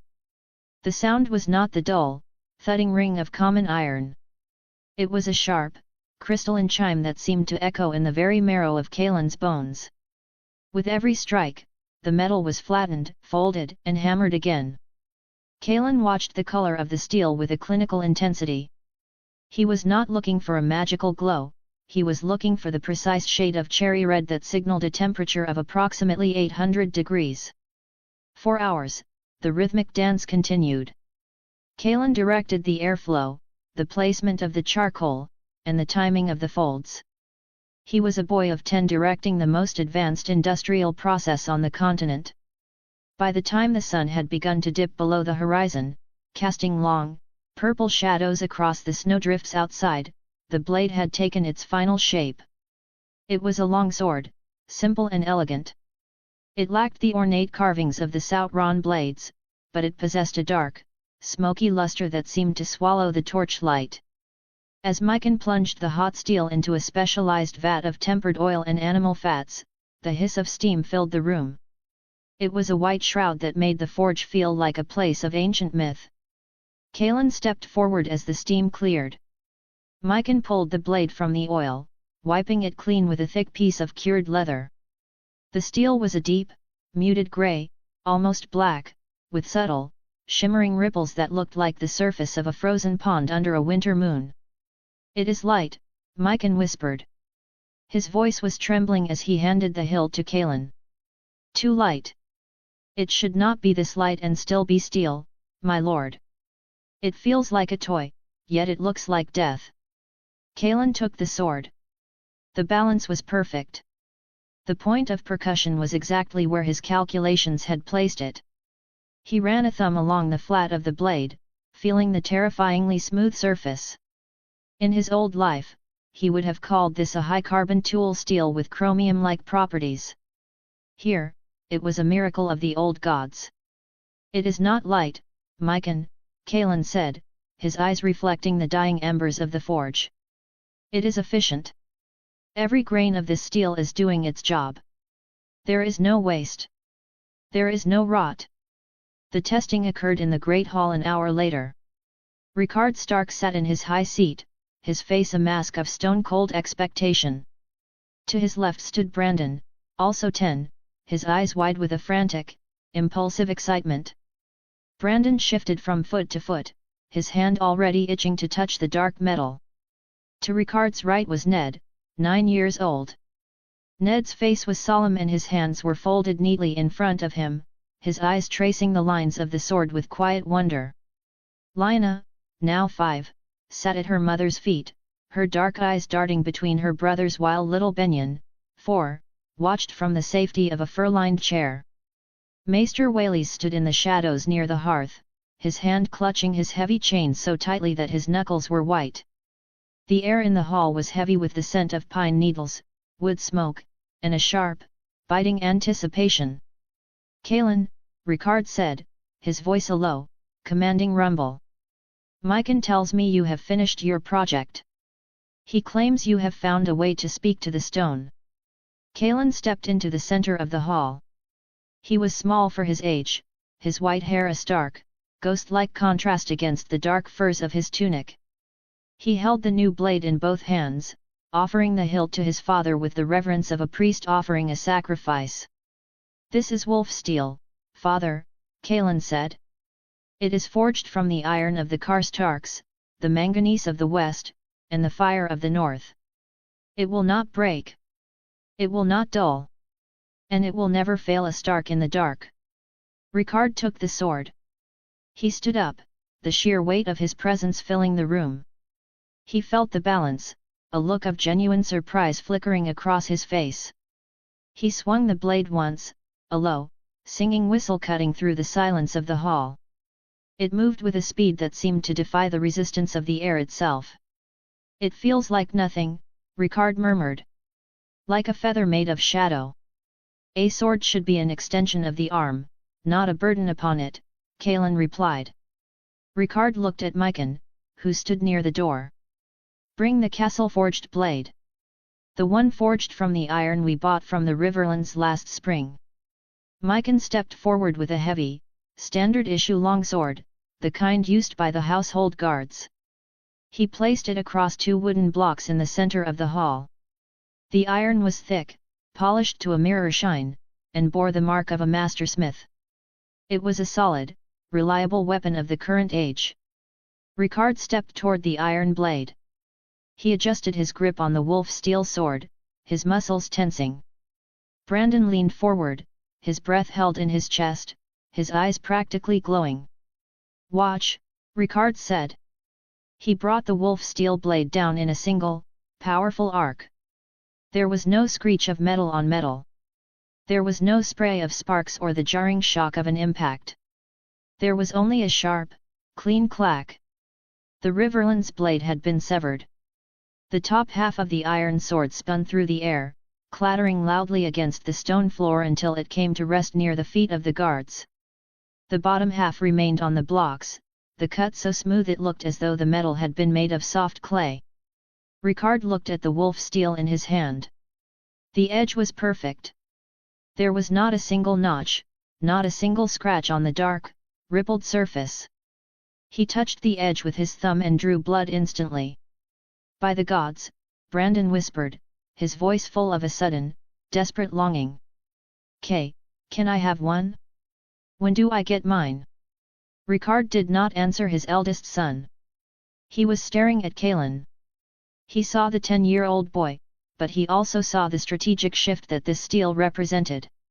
If the North could forge blades that made Sauron steel look like toys, the military balance of the Seven Kingdoms had just been altered forever.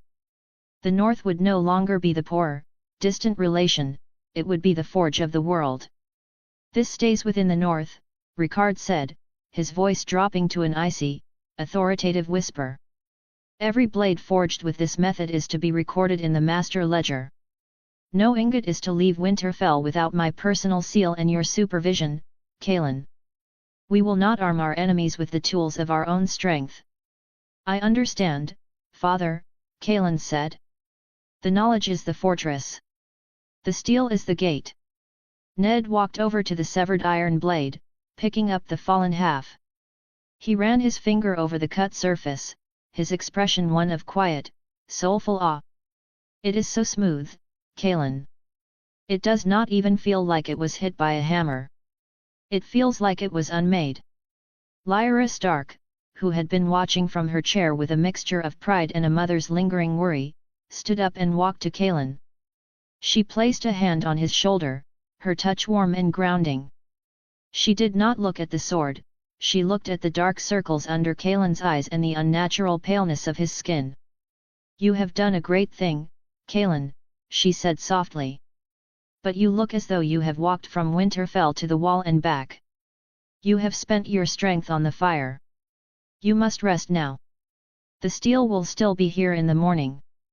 Kaelen nodded, his knees suddenly feeling weak as the adrenaline of the forge finally ebbed. The weight of his memories and the physical toll of the day were catching up to him. "Yes, mother." As Lyra led Kaelen toward the stairs, Maester Whaleys moved from the shadows. He watched them go, his eyes lingering on the dark blade still clutched in Ricard's hand. He felt a cold, oily dread in the pit of his stomach. This was not the work of a clever boy or a lucky smith. This was the work of a force that the Citadel had spent centuries trying to suppress, the systematic, technological elevation of a region they preferred to keep in the dark and dependent on southern lore. Whaley's returned to his rookery, the silence of the tower feeling more like a tomb than a sanctuary. He pulled a fresh piece of parchment from his desk, his hand shaking as he dipped his quill into the dark ink. To the conclave of the citadel, per the hand of Archmaester Theobald. The situation in the north has moved beyond the point of mere academic curiosity. The boy Kaelen has succeeded in forging a metal that defies our understanding of metallurgy as taught in the halls of Old Town. I have witnessed it with my own eyes. He has produced a steel that shears through the finest iron of the south as if it were parchment. He calls it wolf steel, but I call it an ending to the world we know. If House Stark is permitted to arm its levies with such weapons, no castle in the south will be safe from their reach. No armor will provide protection against a blade that does not dull and does not break. The boy is no longer just a prodigy, he is a strategic threat to the stability of the realm and the influence of our order. He refuses my counsel with a coldness that is unnerving. He treats my presence as a nuisance to be tolerated until he can find a way to replace me. He is building a north that does not need the citadel, and in doing so, he is building a north that will eventually turn its eyes toward the Iron Throne with the strength to claim it. I implore you, do not ignore these reports. The White Wolf of Winterfell is sharpening his teeth, and the south is blissfully unaware of the bite that is coming. We must act before the forge grows too hot to quench. Your humble servant, Maester Whaley's. He sealed the letter with the grey wax of his order, but he did not feel the usual comfort of the ritual. He walked to the window and looked down into the yard. He saw the glow from the workshops, a low, persistent light that seemed to pulse like a heartbeat in the dark. In the nursery, Kaelen lay in his bed, the thick furs providing a warmth that finally reached his core. Brandon was already asleep in the bed across from him, his wooden sword clutched in his arms even in slumber. Brandon had spent the last hour before bed begging Kaelen to tell him how to make the steel, but Kaelen had only smiled and told him to learn to lead the men first. Ned was a quiet lump under his own blankets, but he was not asleep. He was staring at the starlight coming through the clear glass window Kaelen had made. "Kaelen," Ned whispered.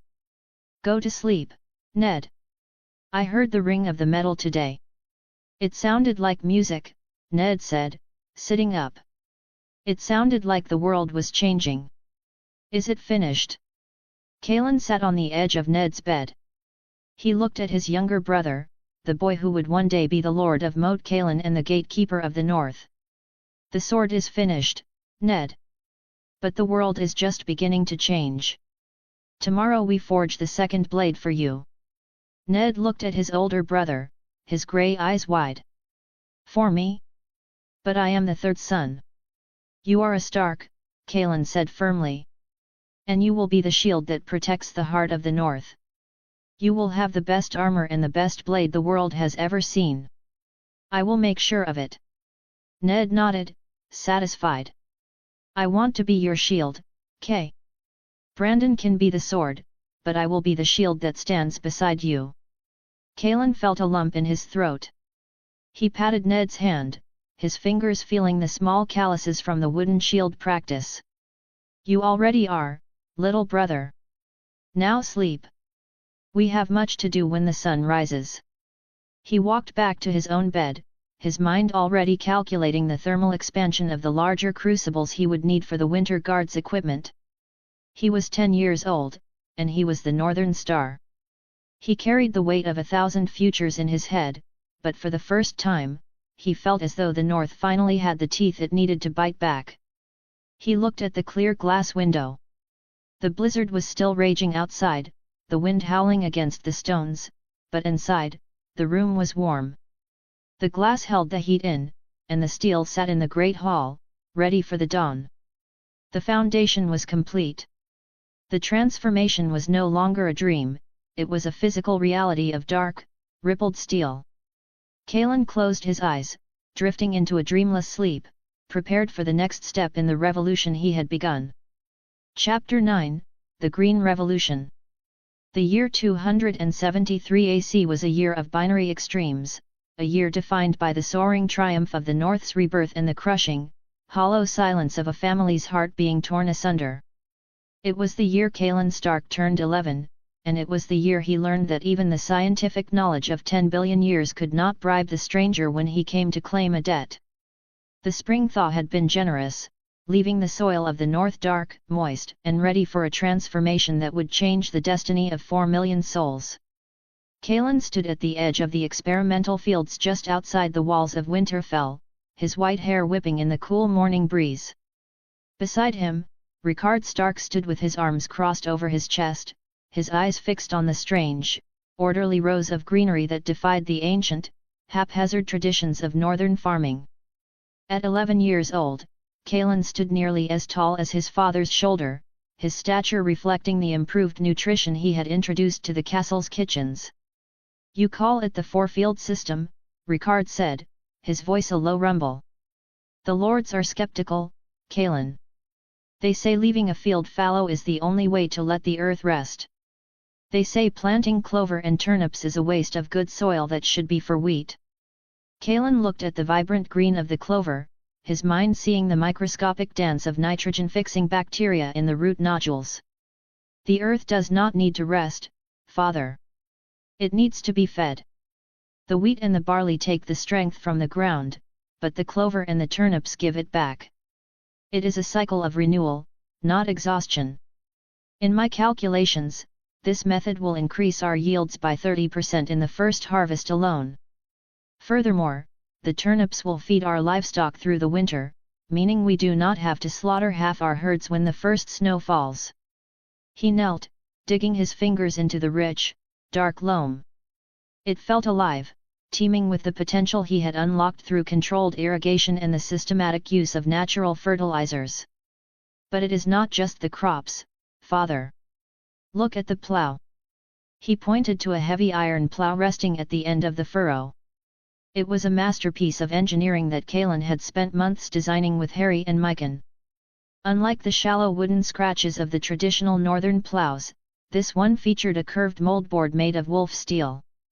It was designed to lift the soil and turn it completely over, burying the weeds and bringing the nutrient-rich earth to the surface.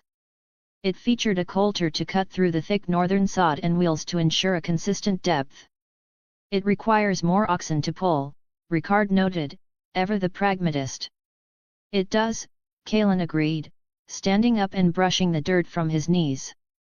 "But it does the work of 3 men in half the time. And because it turns the soil so deeply, the roots grow stronger. They can survive the early frosts that kill the shallow crops of the south. We are not just planting seeds, father. We are building a foundation of food security. A hungry man is a man who can be bought. A well-fed man is a man who can hold a shield." As they walked back toward the castle, the sounds of the courtyard began to rise. There was a new rhythm to the life of Winterfell, a disciplined, rhythmic thud that sounded like a heartbeat. In a cordoned-off section of the yard, 200 men were moving in perfect unison. They were dressed in boiled leather and carried shields of reinforced oak. "The Winter Guard," Kaelen murmured, his green eyes sharpening.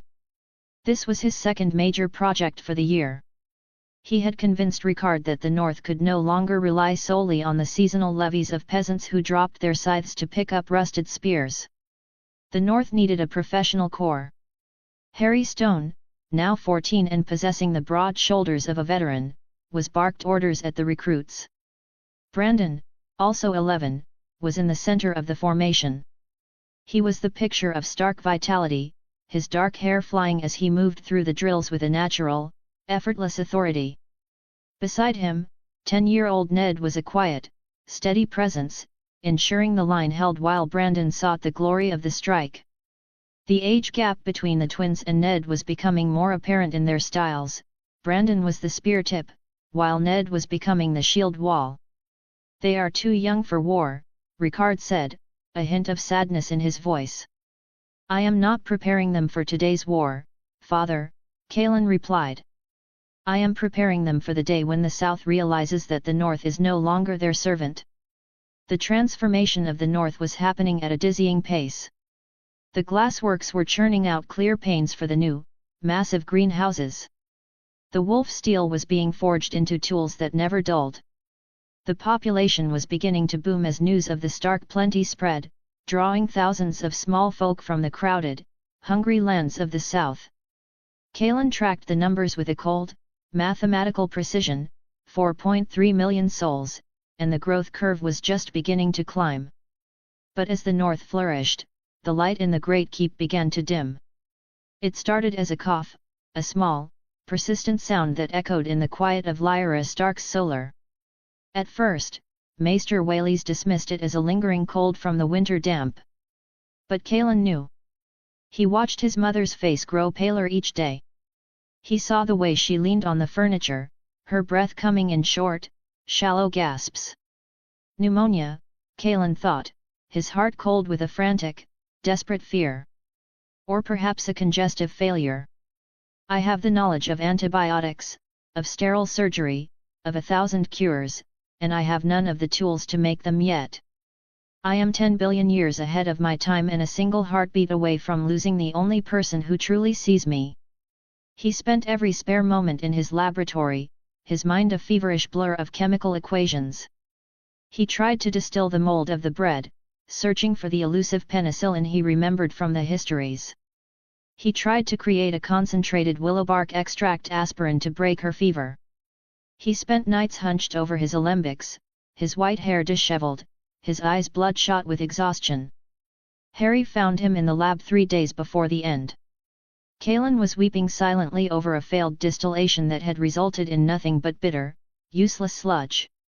"Kaelen," Harry said softly, placing a hand on the boy's shoulder. "The maester says the fever is too deep. He says the old gods are calling her home and we must accept it." Kaelen turned, his face a mask of cold, scientific fury. "The old gods are an excuse for ignorance, Harry. She is dying because of bacteria. Because of a lack of oxygen in her blood. I know the answer. I know how to save her, and I am trapped in a body that cannot build the technology fast enough." "You are a son, Kaelen," Harry said, his own voice thick with emotion. "Not a god. Go to her. She does not want a maester right now. She wants her little white wolf." Kaelen wiped his eyes, the cold logic of his second life finally succumbing to the raw, bleeding grief of his first. He walked to his mother's chambers, the stones of Winterfell feeling like ice beneath his feet. The room was dim, lit only by a few flickering candles.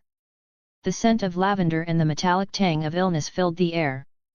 Ricard sat by the bed, his head in his hands, his broad shoulders shaking in a way Kaelen had never seen. Brandon and Ned were huddled in the corner, their faces pale and wet with tears. Brandon looked lost, his wooden sword forgotten on the floor. Ned was holding 6-year-old Lyanna, who was whispering to herself. Benyon, only 5, was being held by a nurse, his eyes wide with a confusion he couldn't name. Kaelen stepped to the bedside. Lyra turned her head, her green eyes dull but holding a final spark of recognition. She reached out a trembling hand, and Kaelen took it. Her skin felt like dry, cooling parchment. "Kaelen," she whispered, her voice a mere ghost of the melodic sound he loved. "I'm here, Mother. I'm so sorry. I couldn't. I wasn't fast enough." You look so far away," she said, a small, sad smile touching her lips. "Always looking at the stars. Always looking at the future."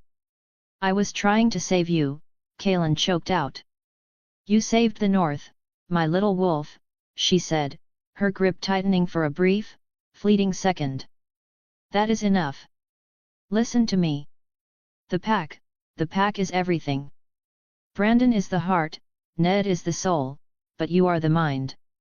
You must keep them together. When the storm comes, they will look to you for the way. Promise me." "I promise, Mother. I promise." "Look north," she whispered, her eyes beginning to glaze as the light of 273 AC faded for her. "Never south. The winter is coming. But you are the star that will lead them through the dark." She took one last, shuddering breath, and then the room went silent. The only sound was the distant, rhythmic thud of the winter guard practicing in the yard, a heartbeat for a north that was growing strong while its queen grew cold. The grief that followed was a physical thing, a weight that threatened to crush the life out of the great keep. Ricard became a shadow, retreating into his work with a grim, silent intensity. Brandon became wilder, his training turning into a violent, reckless display of skill that left his opponents bruised. Ned became even quieter, a silent anchor for Lyanna and Benyon. Kaelen, however, did not weep again. The grief in him had turned into something else, something harder and more dangerous. It had turned into a cold, calculating resolve. He stood in the Godswood 3 days after the funeral, watching the red leaves of the heart tree fall into the black pool. Maester Whaleys stood a few feet away, his fox-like face holding an expression of practiced, hollow sympathy. "It is a tragedy, young Kaelen," Whaleys said, his voice oily and smooth. "But such is the will of the gods. We must accept the limitations of our mortal coil." Kaelen did not turn around. "You didn't even try the willowbark extract I gave you, Maester. You told my father it was dangerous alchemy and continued to bleed her while she was already weak." "It was untested, child," Whaleys said, his tone sharpening. "The Citadel does not approve of such radical methods. We follow the established traditions of healing that have served for generations." "Your traditions killed her," Kaelen said, his voice as flat as a frozen lake. He turned then, and for the first time, Whaleys saw the full, terrifying depth of the mind behind the 11-year-old's eyes. There was no childhood innocence left, only a terrifying, clinical promise. "I know what you are, Whaleys," Kaelen said, stepping closer. "I know who you write to. I know that you want the North to remain weak so your masters in the South can sleep soundly. You fear the glass, you fear the steel, and you feared her because she saw through you." Whaleys stiffened, his hand clenching the links of his chain. "You are distraught, boy. You do not know what you are saying." "I know exactly what I am saying," Kaelen replied. "The North is changing. The glass, the steel, the food, it is only the beginning. And I will not let a fox like you stand in the way of the pack. From this moment on, you are no longer the healer of House Stark. You will remain in your rookery. You will tend your ravens. But if I see you near my brothers or my sister, I will show you exactly what dangerous alchemy can do to a man's blood." Whaleys opened his mouth to protest, but the words died in his throat. He looked at Kaelen and saw a man who had conquered time itself, trapped in the body of a child. He turned and fled the Godswood, his chain clinking with a frantic, rhythmic sound. Kaelen looked back at the heart tree. He felt the presence of his mother in the rustle of the leaves, a lingering warmth that the cold wind could not touch. "The pack survives," he whispered. He walked out of the Godswood and toward the training yard. He found Harry Stone standing by the racks of wolf steel spears, watching the recruits. "Harry," Kaelen said. "Yes, my lord. The 200 are not enough. I want 500 by the turn of the year. I want them equipped with the new breastplates and the reinforced shields. And I want the training to double. They need to be able to march 30 miles a day and still hold a shield wall against a cavalry charge. The transition from a levy to an army begins today." Harry looked at Kaelen, seeing the shift. The grief had been forged into a weapon. "It will be done, Kaelen. What about the fields?" "The 4-field system continues," Kaelen said, his eyes fixed on the horizon where the sun was beginning to set.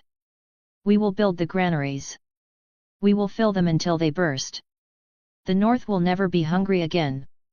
We will grow until we are too big to be ignored, and we will train until we are too strong to be broken." He looked at Brandon, who was currently leading a group in a lunging drill, his voice a clarion call in the twilight. He looked at Ned, who was meticulously checking the straps on a recruit's armor. Kaelen felt a sharp, cold clarity. His mother was gone, but her counsel remained. Look north. He would look north. He would build a kingdom of glass and steel and fire. The Green Revolution had begun, but it was not just about the crops. It was about the growth of a power that would eventually challenge the very foundations of the world. And in the center of it all stood an 11-year-old boy with white hair and green eyes, a boy who had finally accepted that to save the pack, he had to become the wolf the South already feared. The transformation was no longer a project. It was a war. And Kaelen Stark was prepared to win it. Chapter 10, Founding the Pack. The silence that followed the burial of Lyra Stark was not a quiet thing. It was a heavy, suffocating pressure that seemed to drain the color from the tapestries and the warmth from the hearths of Winterfell. Rickard Stark had become a phantom in his own castle, a man of stone who moved through the corridors with a silent, terrifying grief that kept even his children at a distance. Brandon was a storm of undirected rage, breaking practice swords and bruising the older squires until his knuckles bled. Ned and Lyanna were shadows, clinging to one another in the quiet corners of the God's Wood, seeking comfort in the ancient trees that had watched their mother's people for thousands of years. Kaelen, however, did not have the luxury of silence or the release of rage. At 11 years of age, he felt the fragile infrastructure of his family's future beginning to buckle under the weight of their loss. He knew that a pack without a core of stability was a pack that would eventually scatter, and he refused to let the progress of the last decade be buried in his mother's tomb. He channeled his mourning into the earth itself, specifically into the crumbling foundations of the first keep. "It is not just age, Harry," Kaelen said, his voice echoing in the damp, dark sub-levels of the castle where the air tasted of ancient dust and stagnant water. "It is the weight. We have added the glass gardens, the new granaries, and the expanded workshops. The ancient stone was never meant to bear this load. If we do not reinforce the base, the Great Keep will be a pile of rubble before the next decade is out. Entropy is a patient enemy, and it has been gnawing at these stones for thousands of years." Harry Stone, now 14 and possessing the lean, corded muscle of a youth who spent 14 hours a day on his feet, held the torch higher. The flickering orange light played across the massive granite blocks, revealing hairline fractures that Kaelen's keen eyes had identified as structural failures. Harry looked at his friend, noting the pale skin and the dark circles beneath Kaelen's green eyes. "You talk about the weight of the castle, Kay, but what about the weight of the men?" Harry asked, his voice echoing in the gloom. "The 200 are ready. They are asking why they are still drilling with sticks in the mud while the world moves on. They need a purpose beyond just standing in lines. They are drilling with sticks because they do not yet have the discipline to carry wolf steel without hurting themselves," Kaelen replied, not looking up from his inspection of a sagging arch. "And they are in the mud because we have not yet built them a proper floor. That changes today. We are going to stop fighting the mud and start replacing it." Kaelen led Harry back to the surface, toward a small, fenced-off yard near the glassworks. This was his newest laboratory, a place of dust, water, and grey powder. He had spent months analyzing the properties of volcanic ash, searching for a northern equivalent to the pozzolanic materials that had allowed the Romans of his memories to build structures that lasted millennia. He had found what he needed in a specific silt deposit near the base of the lonely hills to the west, a fine, silicate-rich ash from some ancient, forgotten eruption. "Watch," Kaelen said, his voice regaining some of its old scientific spark. He stepped toward a wooden mixing trough.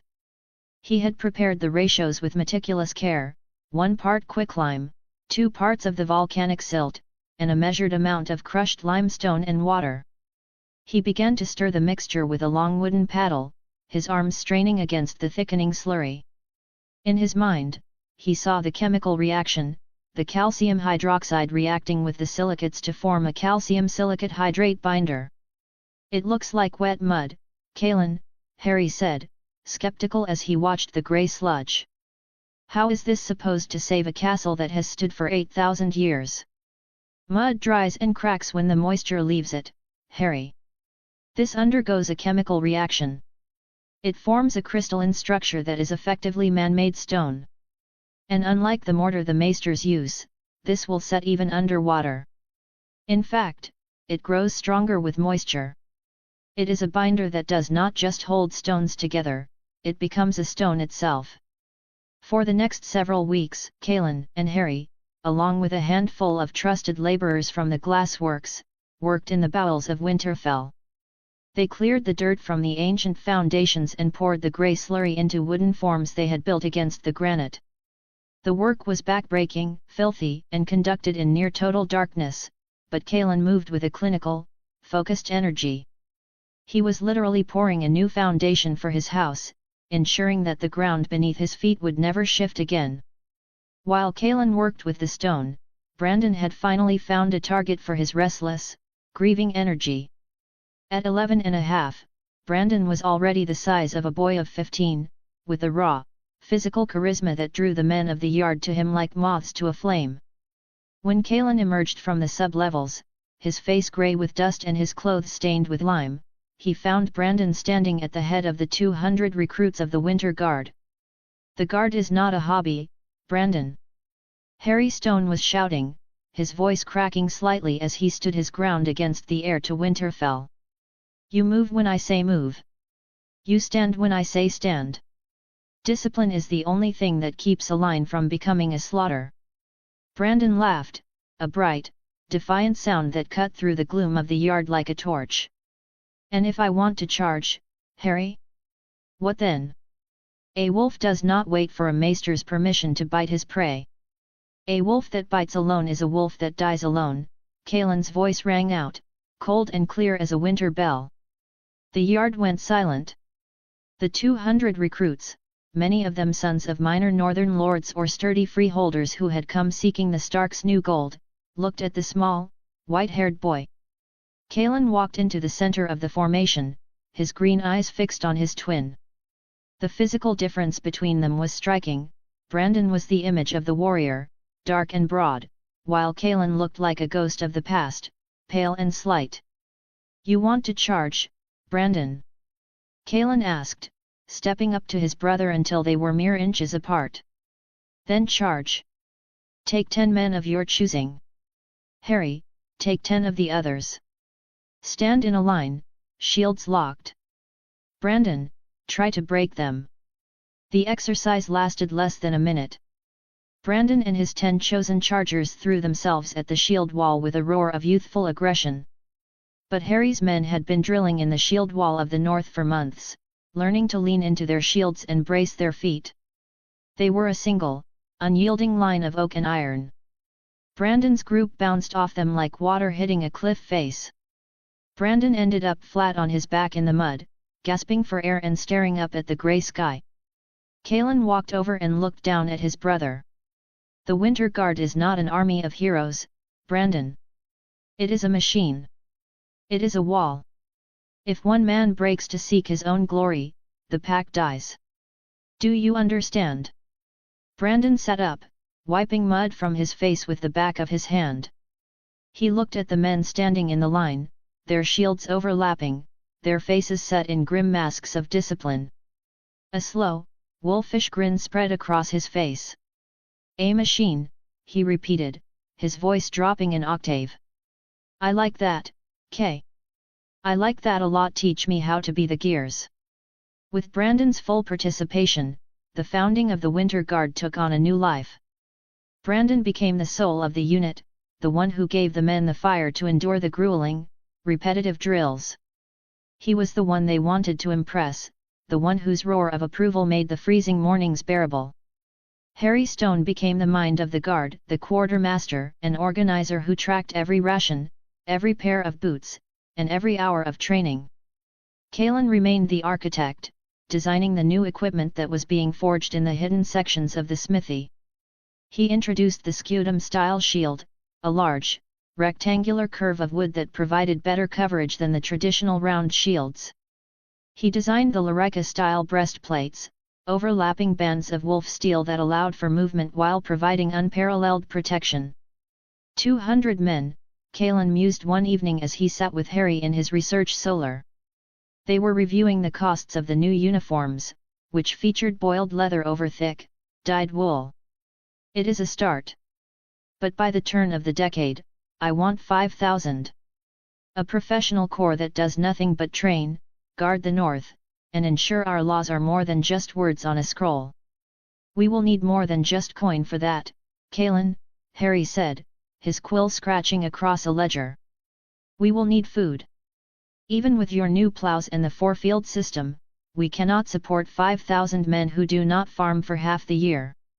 That is why we are building the road, Kaelen replied, his eyes fixed on a map of the lands around Winterfell. The first concrete road of the north began at the great gates of Winterfell and stretched toward the growing settlement of Wintertown.